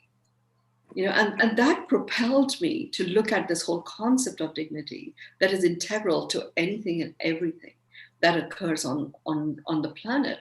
And I embarked on looking for solutions and solutionaries who were relentlessly bringing forth ways in which dignity can be restored to humans in ethics, in the environment, in economics, as well as in the arts, in education, in relating and relationships.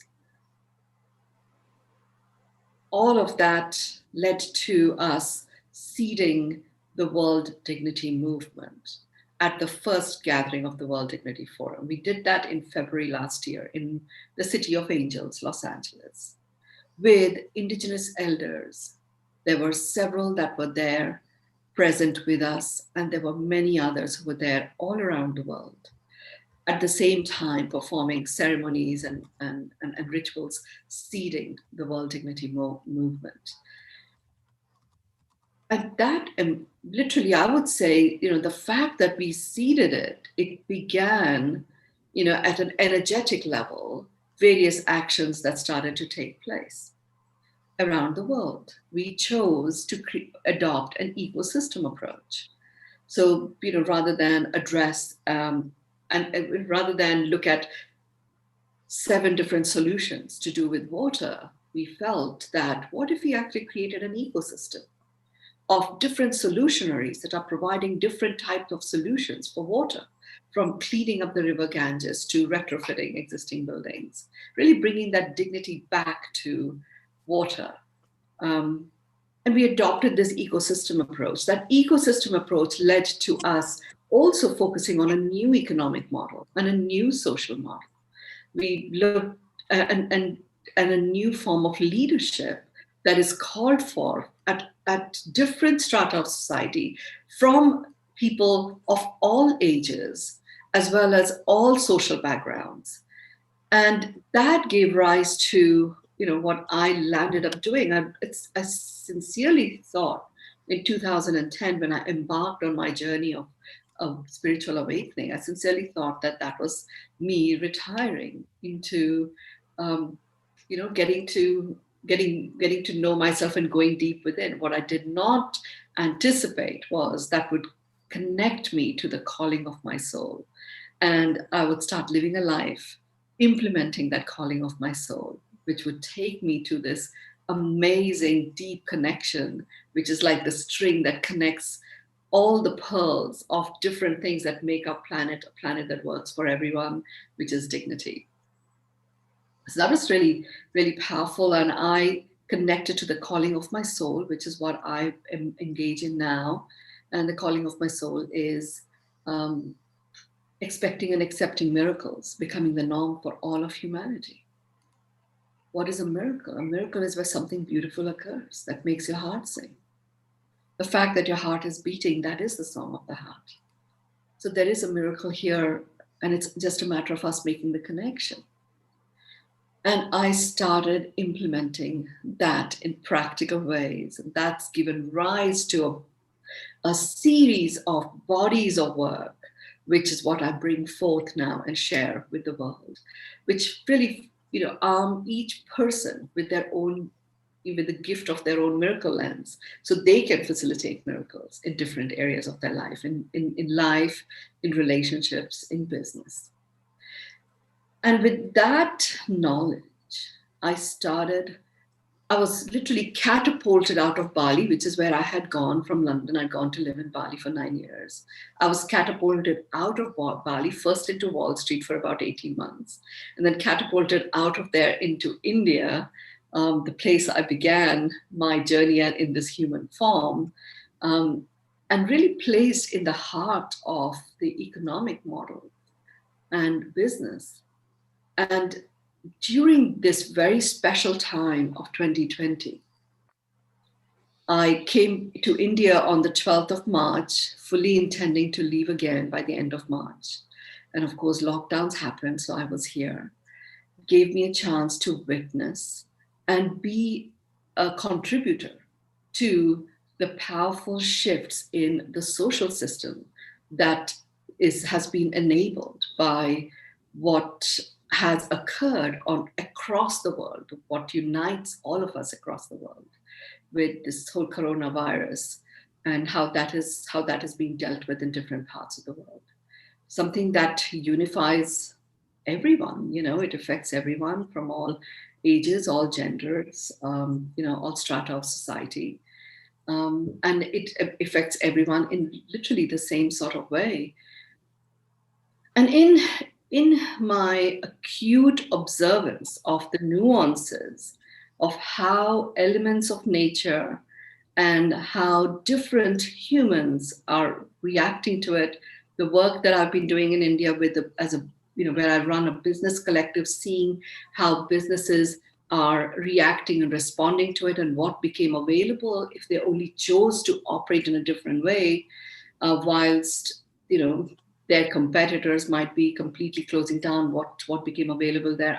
I got to experience and observe at a level of nuance a very powerful integration that became enabled by bringing in ancient wisdom combined with a co-creation of a whole new way of being and a whole new way of relating that has been enabled by what I call as the crown phenomenon. In the process of doing this, I received this wisdom of what I call as the 10 Commandments for the New World. I saw quite earlier on that we had actually entered the New World. And these 10 commandments that came in are commandments which are going to be here and shape and inform our world for millennia to come. They're different than the tablet, the commandments on Moses' tablet. And yet they are foundational. So each of these commandments really are about the foundation on which we as humans are going to build our lives, our constructs. It is these 10 commandments provide the foundation on which new systems and structures will be built. Ancient systems and ancient wisdom is going to rise to the surface. Some that has been ignored for ages. Some that was like a catalyst for new wisdom to be added to it.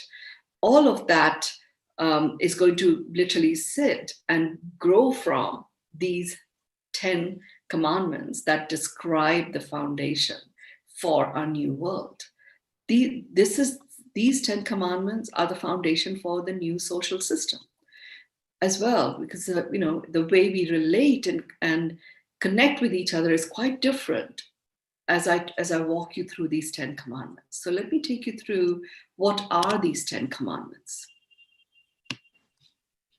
The first commandment is that unknown is the known.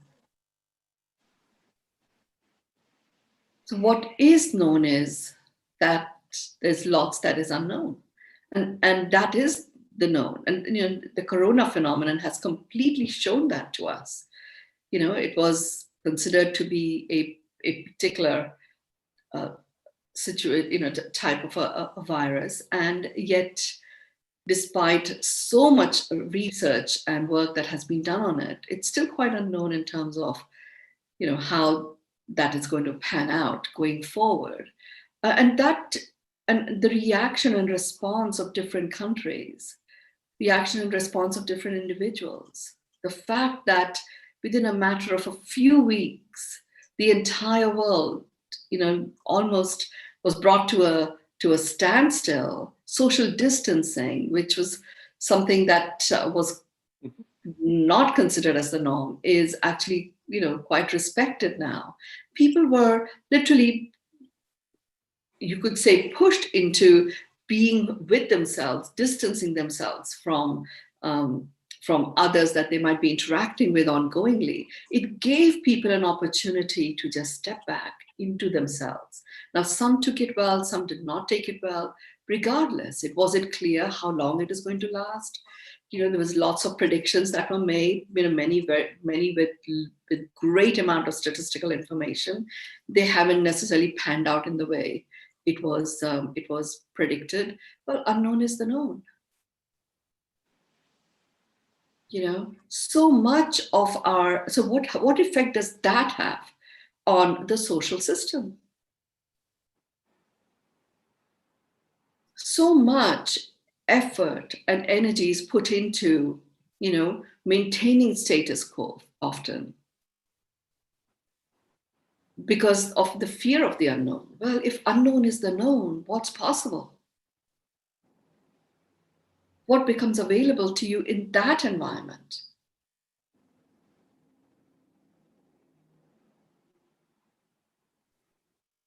Literally anything becomes possible.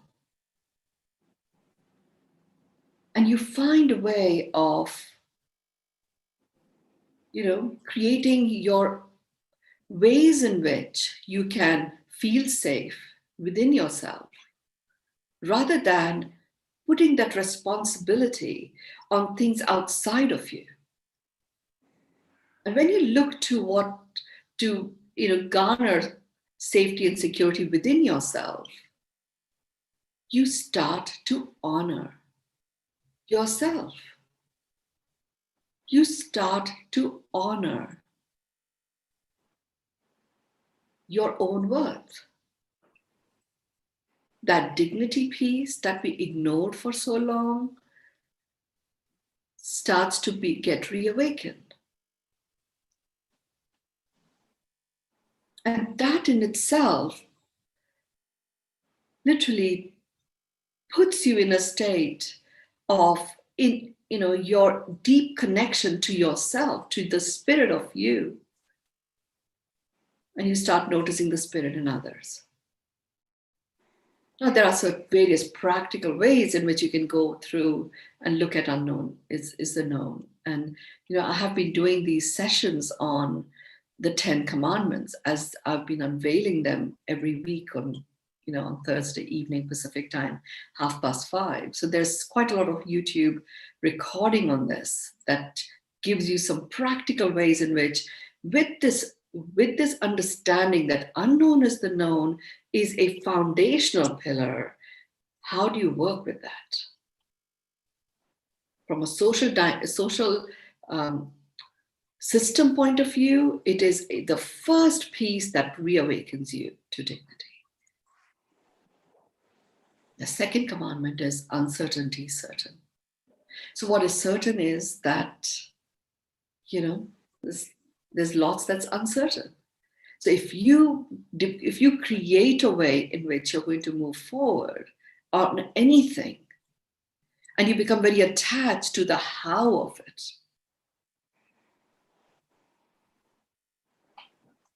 That can literally have a catapult stress because you're so attached to the how.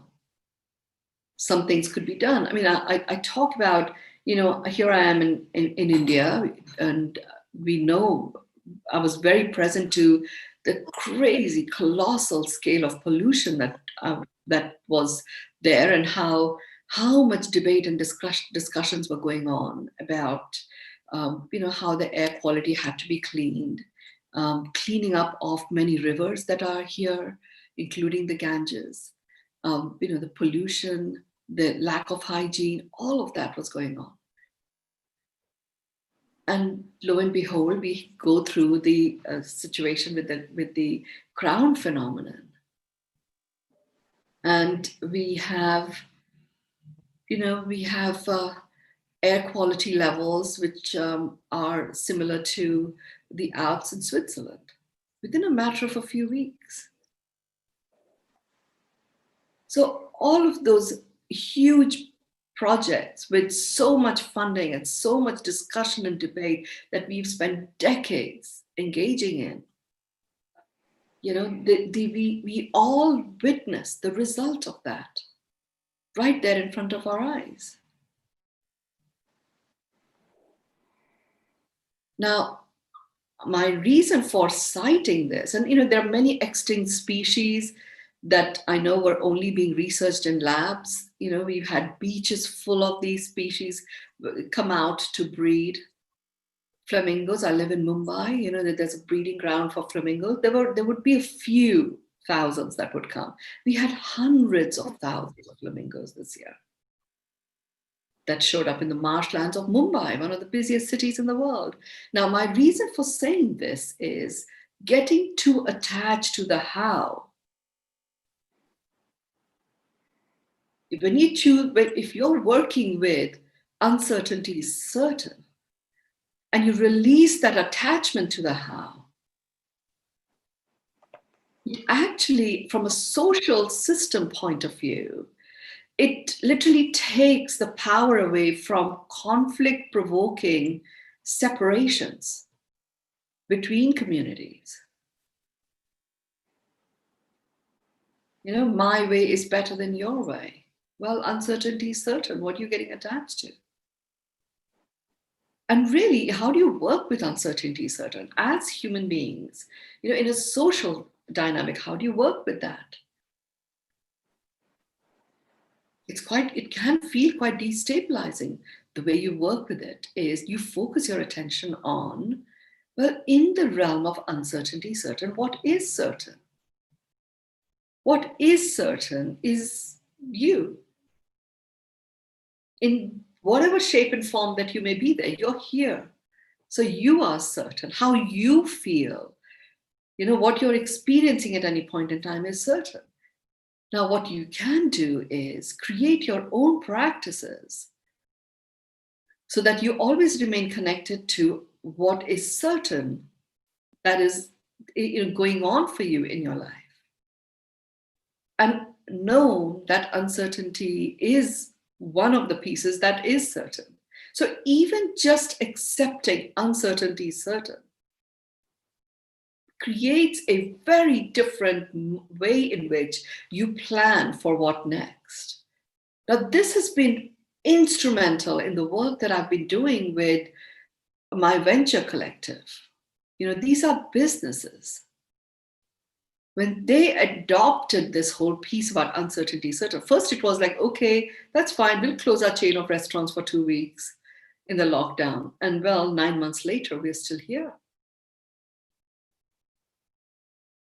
Now, they could have gone completely out of business, but just even embracing uncertainty certain, they started looking at, well, what is certain that can be done? And from that has emerged various pivots that certainly the business owners have taken and entered a realm of thriving. At this time, What has it done in terms of social communities? You know, for months on end, India is run by people on daily wages. They travel from the villages to the cities, and you know, they move from there to earn, and then suddenly there were no jobs, there were no factories. And it all happened so fast. And given what was going on and how it was affecting well-being, people just wanted to be home with their families, and they could not, because within India itself, borders were closed.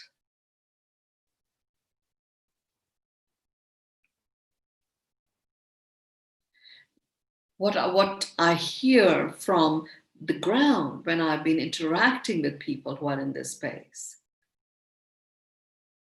once they actually stepped away from, you know, being attached to how they would experience fulfillment in their life, how they would experience feeling satiated. It could be hunger, or it could be being with their family, with their loved ones. Once they accepted that, okay, you know, we don't know what's going to occur, and it is uncertain,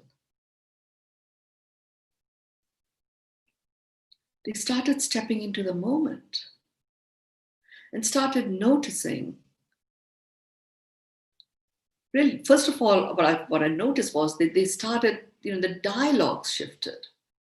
The dialogues in the first 2 weeks were very different to the dialogues that people were having in the first 4 weeks. Initially, the dialogues were all about outside, what needed to have been done by the government, what needed to have been done by these NGOs, and it was all about, you know, we are in this state because of these outside factors.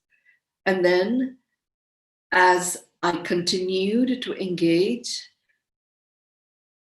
you know, that outside piece, where their happiness was being given out over to the outside, started coming back in. And they started really seeing that if they are to feel fulfilled, given what is going on, you know, people are doing the best that they can. Governments are doing the best that they can. There's a realization that started to dawn, and people stopped giving the power to their fulfillment to forces outside of them. That is a very powerful impact. And you know, the impact of that on the social systems as we go forward, where each human knows that it's up to them. And they are a key contributor to what actually shows up. That comes from standing on that foundation of uncertainty, certain.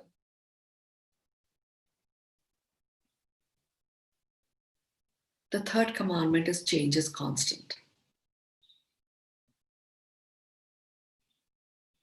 It's happening now. I mean, I keep giving examples of the crown phenomenon only because it is so much present to us, but change has been constant for a long time.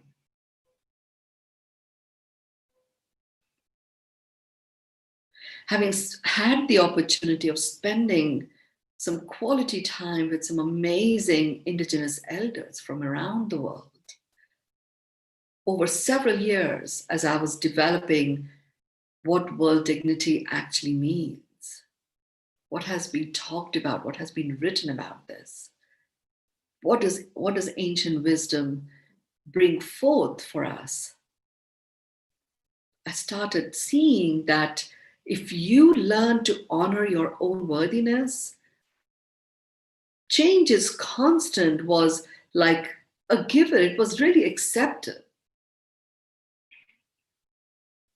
And in amidst that change is constant, you know, you can remain stationed in honoring your own worthiness. And that gives you permission to honor that in others. When you dishonor your own worthiness, it gives you permission to dishonor that in others. Change is constant. How do you cope with a situation where at a foundation level, change is constant, uncertainty certain, unknown is the known? The way you can rise and shine in that is coming from the space of dignity. Dignity is a very powerful reminder that you are not alone. You live in a world where there are other living beings and many non-living beings also. And we literally work together, co-creating coexistence. And these commandments start to build. Now we go into the fourth commandment. The fourth commandment, which is determining the environment in which we are building this new social system. This commandment is about, it is no longer about survival. It's the thriving instinct that counts. So rather than operating from a survival instinct, what if we made our decisions and choices coming from a thriving instinct? Survival is taken care of.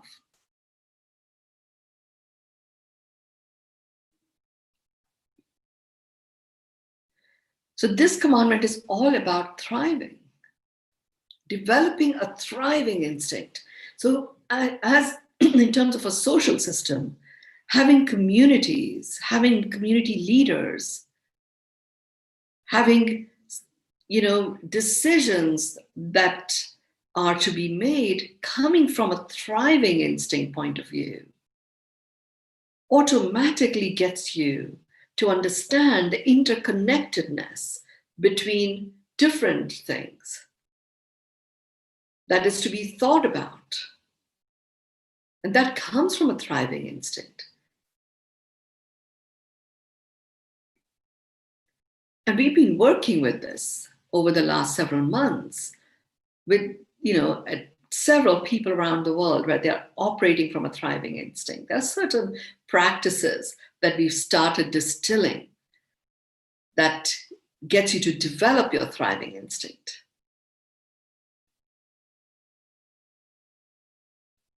So just imagine what it does to you as an individual. And if every individual in every community thought, I will thrive. Thriving is not alone. I will survive is a lone thing. But you will survive at the cost of everything else. Thrive equals I will thrive with everyone else. So the tapestry is different in which the social systems rise and develop. Fifth commandment is take nothing for granted is the modus operandi.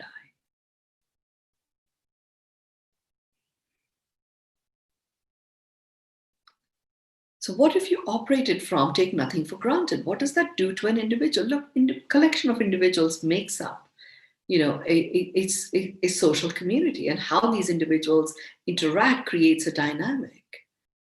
And the different systems that support all of that are all done in the context of this social system. And all of that is occurring on the foundation of these 10 commandments. So take nothing for granted is a modus operandi. What does that do to individuals?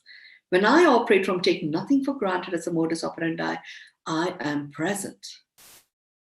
I anchor my presence. I'm very aware of what's going on. The greater awareness I have, the more connected I am within myself and with others.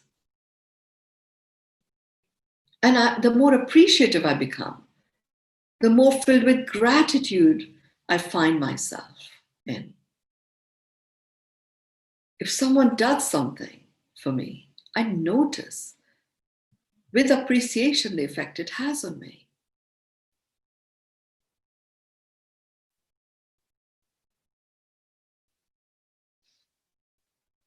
And it also means that I keep my finger on the pulse. My own pulse, first of all, to know that I am, continually operating with choice in standing in my dignity, operating from my own unique mastery. I start observing that. And when you start doing all of those things, you start to feel comfortable and you start to feel whole and complete as well. So then you get to a point where, you're not looking for instant gratification. You're actually, seeking and playing your part to achieve, ongoing fulfillment. Commandment number 6. There is an up-leveling that is called for. And it's an up-leveling from alignment to flow to coherence. So that there's one experience that one can have if you're operating in a team where the team is aligned to the same goals, and it feels really great. Well, what if you up-level that and your team, your community, is in flow with what you stand for? What an amazing experience is that. And what you up-leveled that and stepped into a realm where every person that makes up a team, every person that makes up a community is in coherence within themselves and with each other. And what that community stands for. We literally have a world that works for everyone. Coherence is a very powerful experience.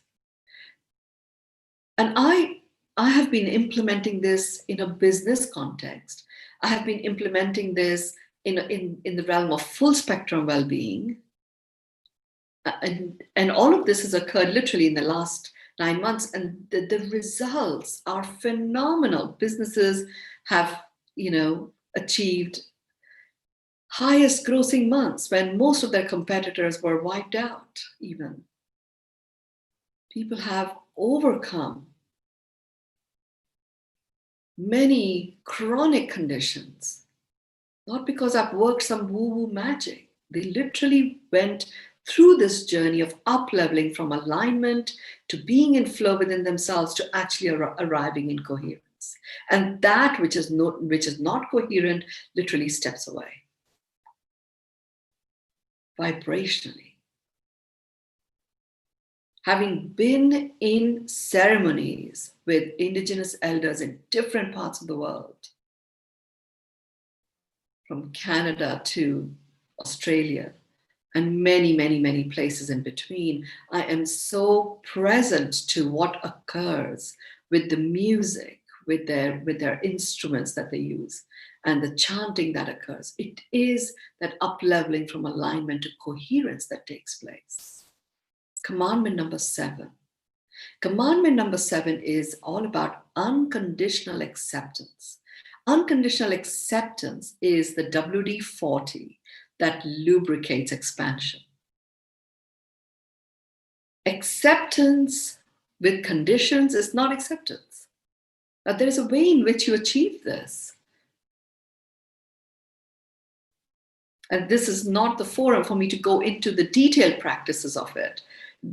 Just suffice to say that if there is something that is really bothering you, that interrupts your flow, notice, do not ignore it, do not put it under the carpet. Notice how you feel about it. Rather than reacting and blaming something or someone outside of you, notice how you feel about it. And then just acknowledge that that's how I feel about it, and make a conscious choice to unconditionally accept what is. It literally unleashes you to expand and move forward. Then you can go and focus your attention on a solution. From a social dynamic point of view, this is a very powerful conflict diffuser. Literally releases conflict. If you are the one who's going to actually do the unconditional acceptance, you're the one that has the perfect lubricant that's going to take away, ancient stuff that might be, causing a lot of stuckness, and you'll be able to move forward and expand. Commandment number 8 is there's a move from sustainable to regenerative. It's pretty powerful to create something that's sustainable. But what if you actually focus your attention on what action do I take now? So it becomes regenerative. So every ounce of action multiplies and regenerates itself, so that next time you put your effort into something, you're not having to go back and do what you've done before. You can actually move forward. Again, we have implemented this in different areas of my life and the work that we've been doing with others. And imagine what this does to governance systems, what this does to how we as a species operate on this planet. What if the choices we make, what if we choose ways that will become regenerative rather than solutions that only get us to a point of sustainability? Number 9 is a move from spectacular results to extraordinary results. Extraordinary result has got 3 components: unprecedented performance, operational excellence, and transforming quality of life. All 3 for you, your stakeholders, and the planet itself. This is the game that, the businesses that I've been working with, the institutions that I've been working with, we are playing the game of extraordinary results, and it is joyful, very powerful indeed. Totally essential at this time. Commandment number 10 is a move from command and control ways of operating and living our life to collaborative co-creation of coexistence.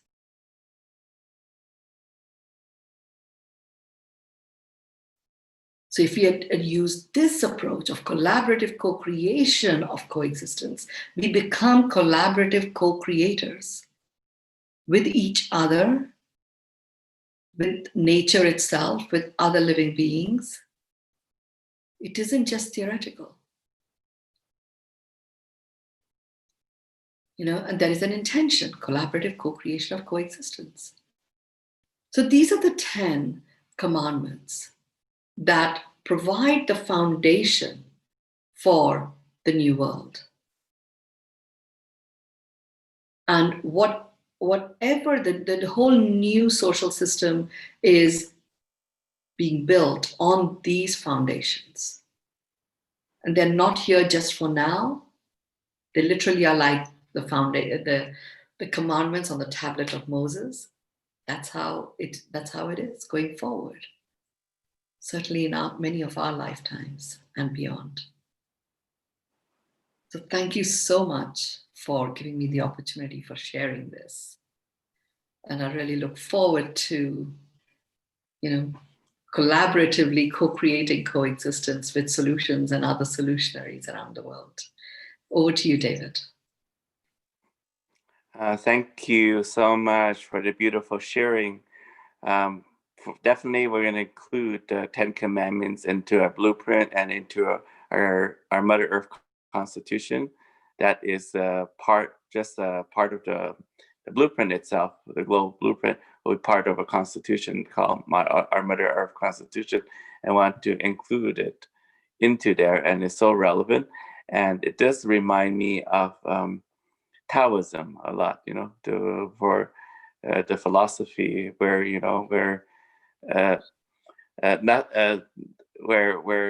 emptiness and nothingness is so important, is because it's just like letting nature flow, and it flows, So that's a beautiful sharing. Gail, would you like to say something? Well, you've said it, for me, it's quite exciting that even though many of these commandments feel like so fluid, like how could you build anything on if unknown is the known, uncertainty is certain? And literally you can create anything. Yeah, I look at it like water, because water is, it shapes, and it's flexible. It has no shape actually, and it builds, and water is life, right? And that's the way I see it. What you just said. What is water? Well, how would you describe the shape of water? What is it? And it, Yeah. right? Absolutely. What a beautiful analogy, David. Really powerful. It's like, it literally is the essence of aliveness, right? Right. 70 to 90% of us is water. We are in water. We're surrounded by it. Literally is a key to life force. And it's fabulous. That analogy really fits in perfectly with what we are talking about here. It can flow. It can take whatever shape. It can enliven us. It can also destroy us. It's up to us. And it's as it's the service to humanity without asking nothing in return. So the water gives us life, but it doesn't ask for anything in return, but it still keeps on giving. That's how I describe your 10 commandments. Yes, powerful. Great. Foundational to continue to enrich our lives. Thank you so much for sharing and coming on with us. Gail, do you have any questions or you have any statements you want to give? I'm not sure she's...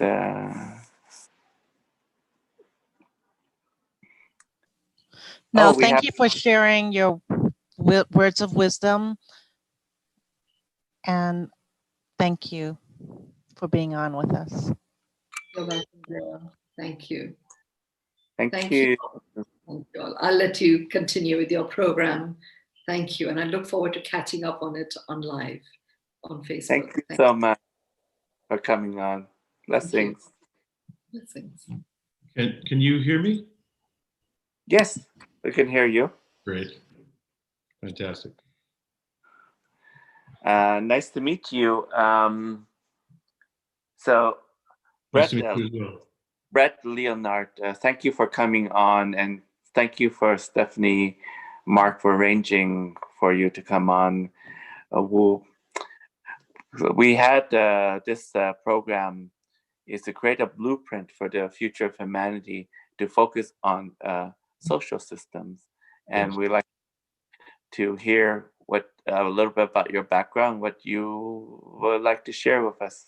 Certainly. First of all, it's thank you so much for allowing me to be on here, and it's an honor to be speaking at this conference. Thanks to Stephanie and to David Cam, who I just met recently.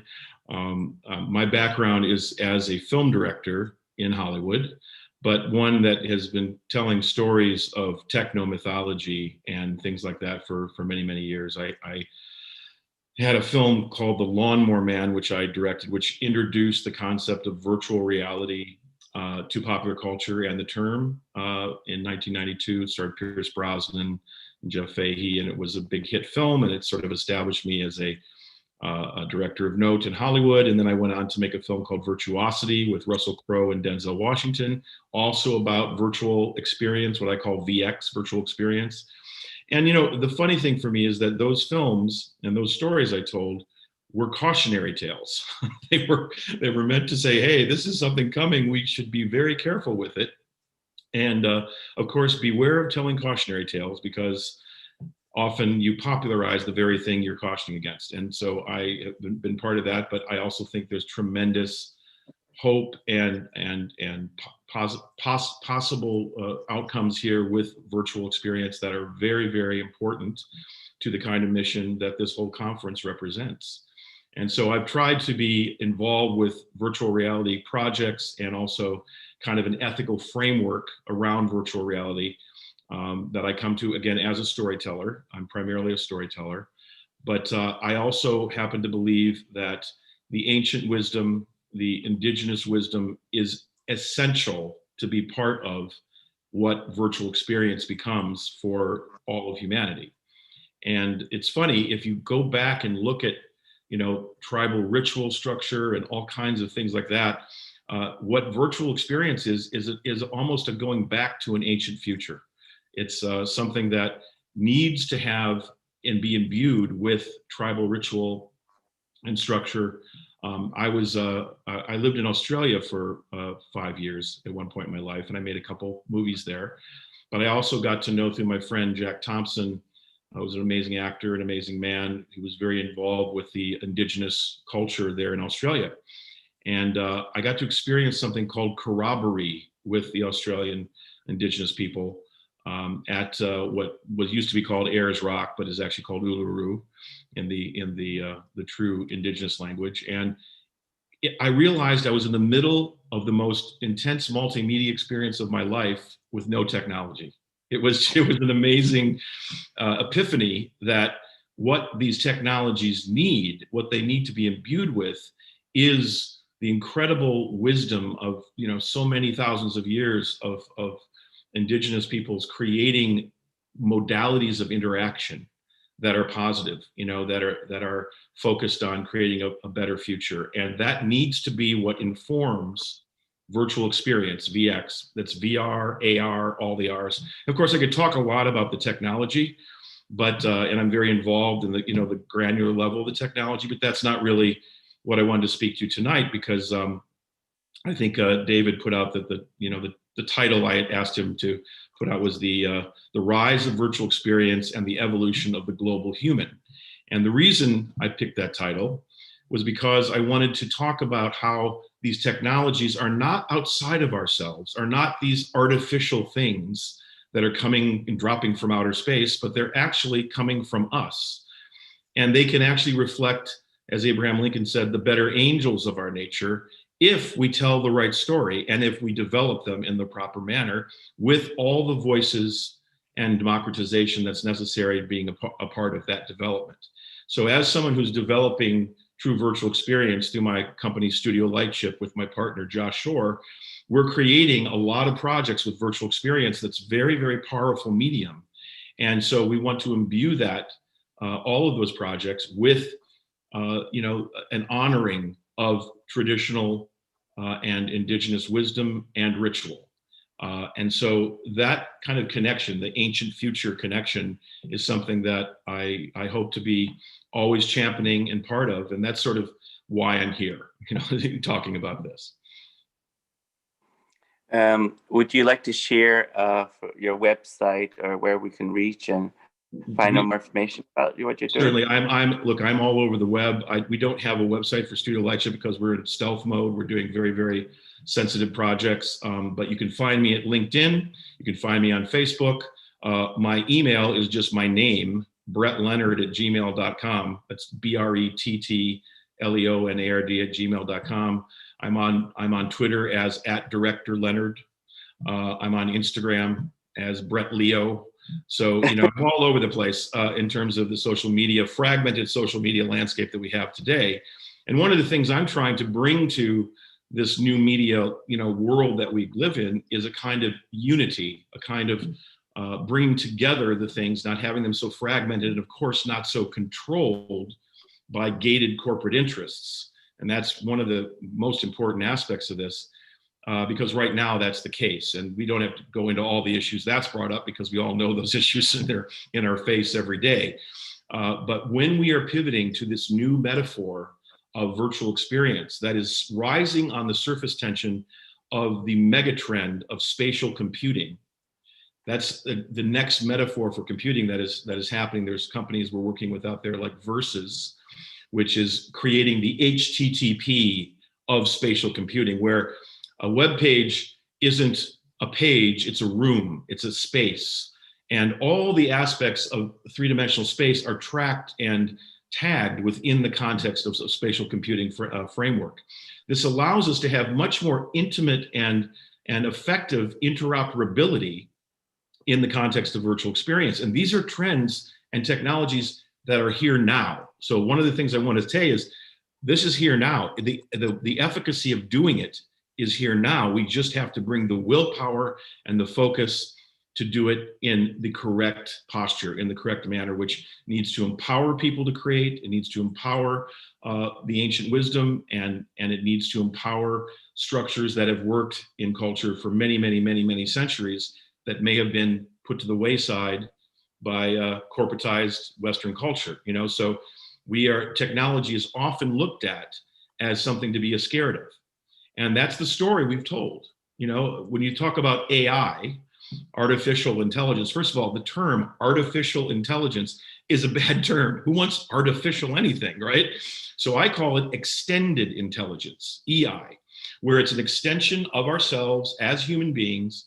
It can extend our intelligence if we actually operate with it correctly, and it can reflect the better angels of our nature, as opposed to the reptilian brainstem theater of Skynet, where it's going to come down and just destroy all living things. That's the narrative we have in our minds.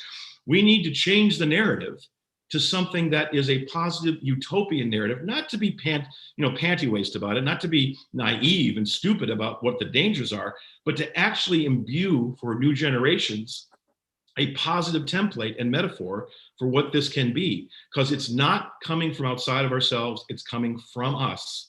And so is part of the natural world. And I know that can actually create some controversy with people. They think, well, this technology is not natural, there's nothing natural about it.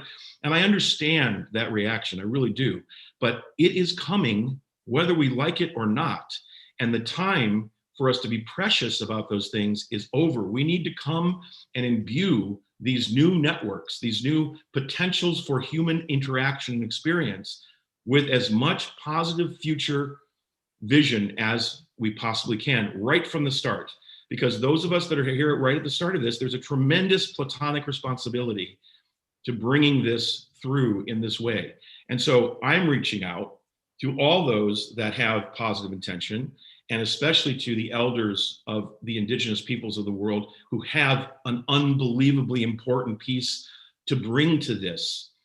Let's take the barriers down around technology and let's imbue them with this positive energy. And I mean, the things that I've just been able to look at that this group is doing, that, the Indigenous United Nations, these things are just astonishingly important things. I am in 1000% of support as a human being of these things. I've been very blessed in my life from elders of different traditions. And so I want to give back to that. It's informed who I am. Again, not going to get into the details of my own story. That's trivial. It's really about this larger mission that's happening, which also, by the way, and this is the other thing I want to talk about, it's not about charismatic leadership anymore. We have to activate the genius of the group mind, of the tribal mind. We have to activate that without the theater, the circus that comes around any kind of charismatic leadership. I don't care how conscious and how amazing the intention of that kind of leadership is, it falls into the human mess very quickly. And so we have to come to this with a true spirit of democratization, of ubiquity, of empowering everyone, and true equality. And that, I believe, is actually the true raison d'etre of what virtual experience is even coming to us for. It wouldn't even appear from the silicon divas, the energies that allow technology to spring, which actually are earth energies. They wouldn't allow this to happen if it wasn't for this positive purpose.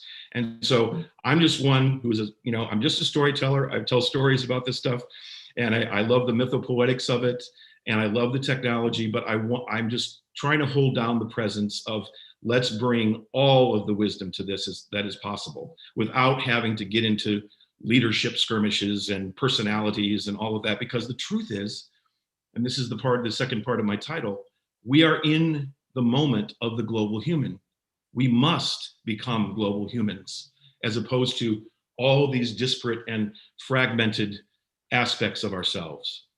The word in the context of the body politic of tribalism has become a negative word. That's ridiculous. That should be negative. There should be an expression and joy of celebrating the difference between tribal realities, not making it just at loggerheads every single second. And so we need to shift the language. We need to bring these new energies to the technology and not necessarily see them as something to fight against. Because as long as we're fighting against it, it creates war. And we have to get rid of war. And virtual experience is a place where I believe we can all be global humans. We can all experience the imagination of what that means without all the prejudices. In some ways, it's a place that's a clean slate where we can actually begin. Now, that doesn't mean that's the only place we interact. That would be a nightmare. That's actually the nightmare that I expressed in my films. Is like, we don't want the solipsism of only having virtual experience. That's crazy. We are in a physical world. So we need to bring the intention and the positive aspects of activating the group mind, the genius of the group mind in virtual experience back into the real world very palpably and very compellingly. And that's the key that has to happen here. It can't just be one or the other, or we're screwed. So that's sort of the overall. I don't know if you wanted to ask questions or talk. What's that talk, fireside talk? Yesterday we were, Robert Schramm and us, myself, we were talking about Star Trek. Because often, science fiction shows are way ahead of their time to explore this type of themes, right? So, and we were talking about, how Star Trek was really really advanced in the show. Was the first time black and white women, white man and black woman kissed. True diversity. Camera. There was true diversity in Star Trek, but then what happened? It's like it stopped with Star Trek, and so we have to bring it through. It's true. I mean, Gene Roddenberry, who I got to meet once before his death, which was a huge thrill for me, was a true visionary of seeing just the idea of the global human, the idea of all races, all creeds, all types of individuals, including aliens with green skin.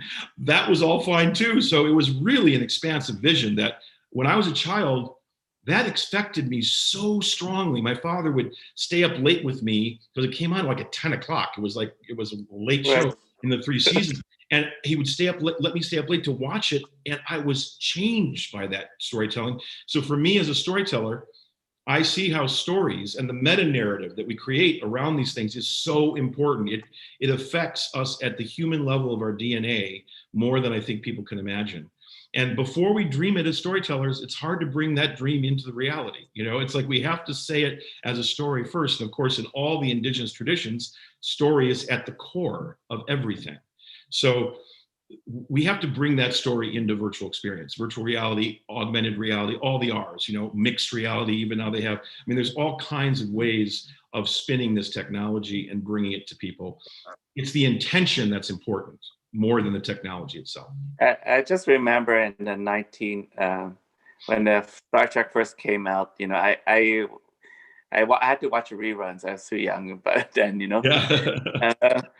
And the funny part was, they had a communicator where you flip it and you can talk to somebody from a spaceship, right? Yes, exactly. Then when the first cell phones came out, they looked like communicator. The flip phones, right? The Motorola's that flipped open, yeah. yeah, exactly. It was so it was basically art imitating, how did they say it? Art imitating life imitating art, and vice versa. It kind of goes both ways. And story, when the art form is storytelling, which in cinematic storytelling, of course, involves all the other art forms. So, for me, in my personal experience, I made this film, The Lawnmower Man, which was about virtual reality. It showed actual virtual reality technology. It also showed fanciful designs for the future from our amazing production designer, Alex McDowell, who went on to do the production design on Minority Report and many, many great films by Spielberg and other great filmmakers. And those designs have infected virtual reality to this day, almost 30 years later. Because when you tell a story and it gets into the global, racial mind, something happens with story that starts to blend and morph, reality to fit its conception. And I've experienced lately, over the past several years, walking into the reality of a movie I made, which is really wild. It's a very trippy thing. It's a very interesting and strange thing. But what it also brings about is the idea that there's a tremendous responsibility in telling stories. There's a tremendous responsibility in creating actual virtual experience that, the truth of this medium is the stakes are high because virtual experience from whatever technology you're using to deliver it actually changes neuronic pathways. It hardwires us into different ways of thinking. Cinema does it to a certain degree. reality does it to a certain degree, but actually virtual reality has a stronger aspect of that than most other mediums ever created. There's a lot of neurological data on this now. We're working, actually, one of the people we're working with is an amazing VR clinician whose name is Dr. Skip Rizzo. He's been working out of USC for many years, and he's curing people of PTSD and addiction with virtual experience therapy because it rewires the brain. There's been very interesting experiments around Parkinson's and even Alzheimer's with virtual experience. And because it rewires the brain, it's become a very strong behavioral therapy that has efficacy even in the traditional Western medical world. So we're at the cusp of these things really changing the nature of humankind's, posture to media, posture to experience. We've had the lean back experience of watching movies and watching television. Then we've had the lean forward experience of gaming, video gaming, for a very large multiple generation of people. Now there's this undiscovered country between video gaming and linear narrative. And that undiscovered country is where virtual experience exists. And we need to bring these positive elements that I've been speaking of, especially the wisdom of the ancients and the wisdom of the indigenous peoples of this planet. That's the moment where this is meant to blend back with all the things that have happened in Western culture, many, many, many horrible ones, obviously, through the history. There's all kinds of reasons to feel very trepidatious of these things. But it is the modality, I believe, that will get this to be more ubiquitous, where we can share that wisdom, we can share that energy in a deeper and deeper way with more people, because everyone can't go to these sacred sites. If everyone that wanted to go to sacred sites went to sacred sites, the sacred sites would be destroyed. So virtual expression of that in a very, very powerful way that's actually imbued with the energy that's positive, and that is the great right forward intention. That is the key that we have to put into this medium, because there are others that are doing other things with this medium. Believe me, we don't have to worry about the bad stuff being done. It's being done.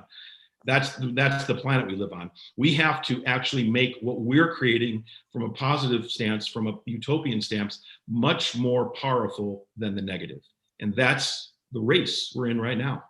And we have to bring all the important voices to that challenge. It can't just be coming from the technology side, from the storytelling side, it has to be coming from all the different multidisciplines that need to inform it. Just like in Star Trek, it took all these different kinds of people and alien technology and all the different races to make what the Federation was.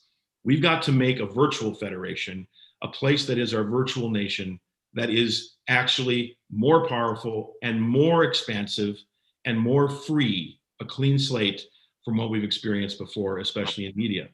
My feeling is that media has been building to this moment. All the other forms have just been steps to get to where we're going to be able to experience ourselves in this, world building form. Because what we're talking about, one of the things we're doing at my company is the idea of world building process, where we're creating a world in the virtual realm that is connected and very palpably, has interoperability with the real. That's critical. Without those two things, it gets scary. And that's another there's a lot of learning from what you just said. Is because just for viewers, just to give an example, what he just said. Let's say how many people can go to Mars? Imagine if there was a Mars rover and scan the background and make a virtual reality. And when we wear the glasses or whatever the delivery system is. Yeah, whatever apparatus we have, we could see, like, it's like walking on the surface of Mars. Because often to go there, if we had to send every human there to take that experience, is number one, it's too expensive, and it's too dangerous. Nobody would be able to go there, right? Or to walk on the moon, that's an example. I mean, who don't want to experience a walk on the moon, how it feels, right? Exactly. So here's the thing. That project is already happening at NASA, connected to people like myself and others in the virtual reality industry to make exactly that happen. I actually have a story that embedded in the story is the moment that the Mars landing takes place and the entire planet is experiencing it virtually. So there's and the truth is, the technology to do that is actually going to happen. It's really, really farther along than people imagine. And that's what happens with technology. It's hard to remember before we had the iPhone and these smartphones, like our lives are so focused in that ritual with that device. That's only 10 years ago. It's nothing. It's been a very, very, very fast and rapid change. The same kind of rapid change is going to happen in the context of virtual experience, but the stakes are even higher. That's the thing that I'm saying is, a teller of cautionary tales. The stakes are even higher, and we need to bring all the proper voices to this and have the enthusiasm for affecting it, and not just let it spin up like social media spun up as these giant private corporations with gated communities and gated control. That's the nightmare version of virtual experience. We don't want that to happen. Well, the good news is that in computing, there's the open source framework, and that's where a lot of this is happening. That's perfect. To close it off for this is also another thing. We had Alexander Laszlo on the previously on our show just two segments ago, and he was explaining about the tribe. They were the Maasai. He didn't mention by name, where a person did something wrong, and they brought them to a field and spent like 3 months telling them the good things he has done. Right. Imagine because it's hard to imagine on watching a movie or doing, but actually if VR, if actually the person can experience that, maybe it might change that person forever. VR has been called the empathy machine, because when you actually have a true VR experience, it's something that really affects your empathy. You can put yourself into someone else's world much more palpably than just watching a documentary of it or a lean back experience. And so the teaching function of virtual experience is massive, because again, it actually affects our neuronic pathways at a much deeper level than other mediums have ever done before. That's neurological research that's been proven now. So again, the stakes are high, but it is a wonderful opportunity to bring all of the wisdom, all of the voices to something that can actually empower the next phase of the global human on this wild journey on this planet we're on. So I hope that helps connect the dots, and I'm always available to connect the dots with anyone who feels the same way. Thank you so much for connecting the dots, and we'll be in touch, and we'll keep on working on this. We share Indigenous people have a vision that they want to share, but they have not been able to express it because they've been censored or not interest. But it's very, where they live, how they live, what they eat, how they interact with each other. Those are experiences that people want to experience and also learn from the culture. Yes. But they don't have a chance to do it because how many people can fly to the Amazon jungle, then go back new to someplace and not being afraid of dying. Exactly. Well, the virtual experience network that has to be put together for that is where it can spread around the globe in a way that can heal so many things that need to be healed. And I just want everyone to know I am a servant to that process. Anything I know, anything I can bring, please, I am available, because one of my initiatives is the Global Human Initiative, and it's not an initiative that I'm leading. This has nothing to do with me leading anything. I'm talking about just providing space for collaboration on the kinds of concepts we're talking about, and I want to be as helpful and as effective a helper and servant to the vision you're talking about as can be out there. So it's very much an honor to be here. Thank you for letting me speak. Thank you so much for coming on, and it's an honor. We shared your vision and also your knowledge, and it's extraordinary. Your life that led you from the beginning to this point, and it's going to lead you even further. So true, so true. And there are very important Indigenous elders along that journey I'm not talking about, but affected me tremendously. So this isn't just me speaking, it's really all of that energy that I've been blessed to be connected to in my life. And I just think this moment we're in is such a powerful and important moment for us to be focused in the right direction. And it's going to come from ancient wisdom more than almost anywhere else. That's just the truth. Thank you so much for being on Thank you.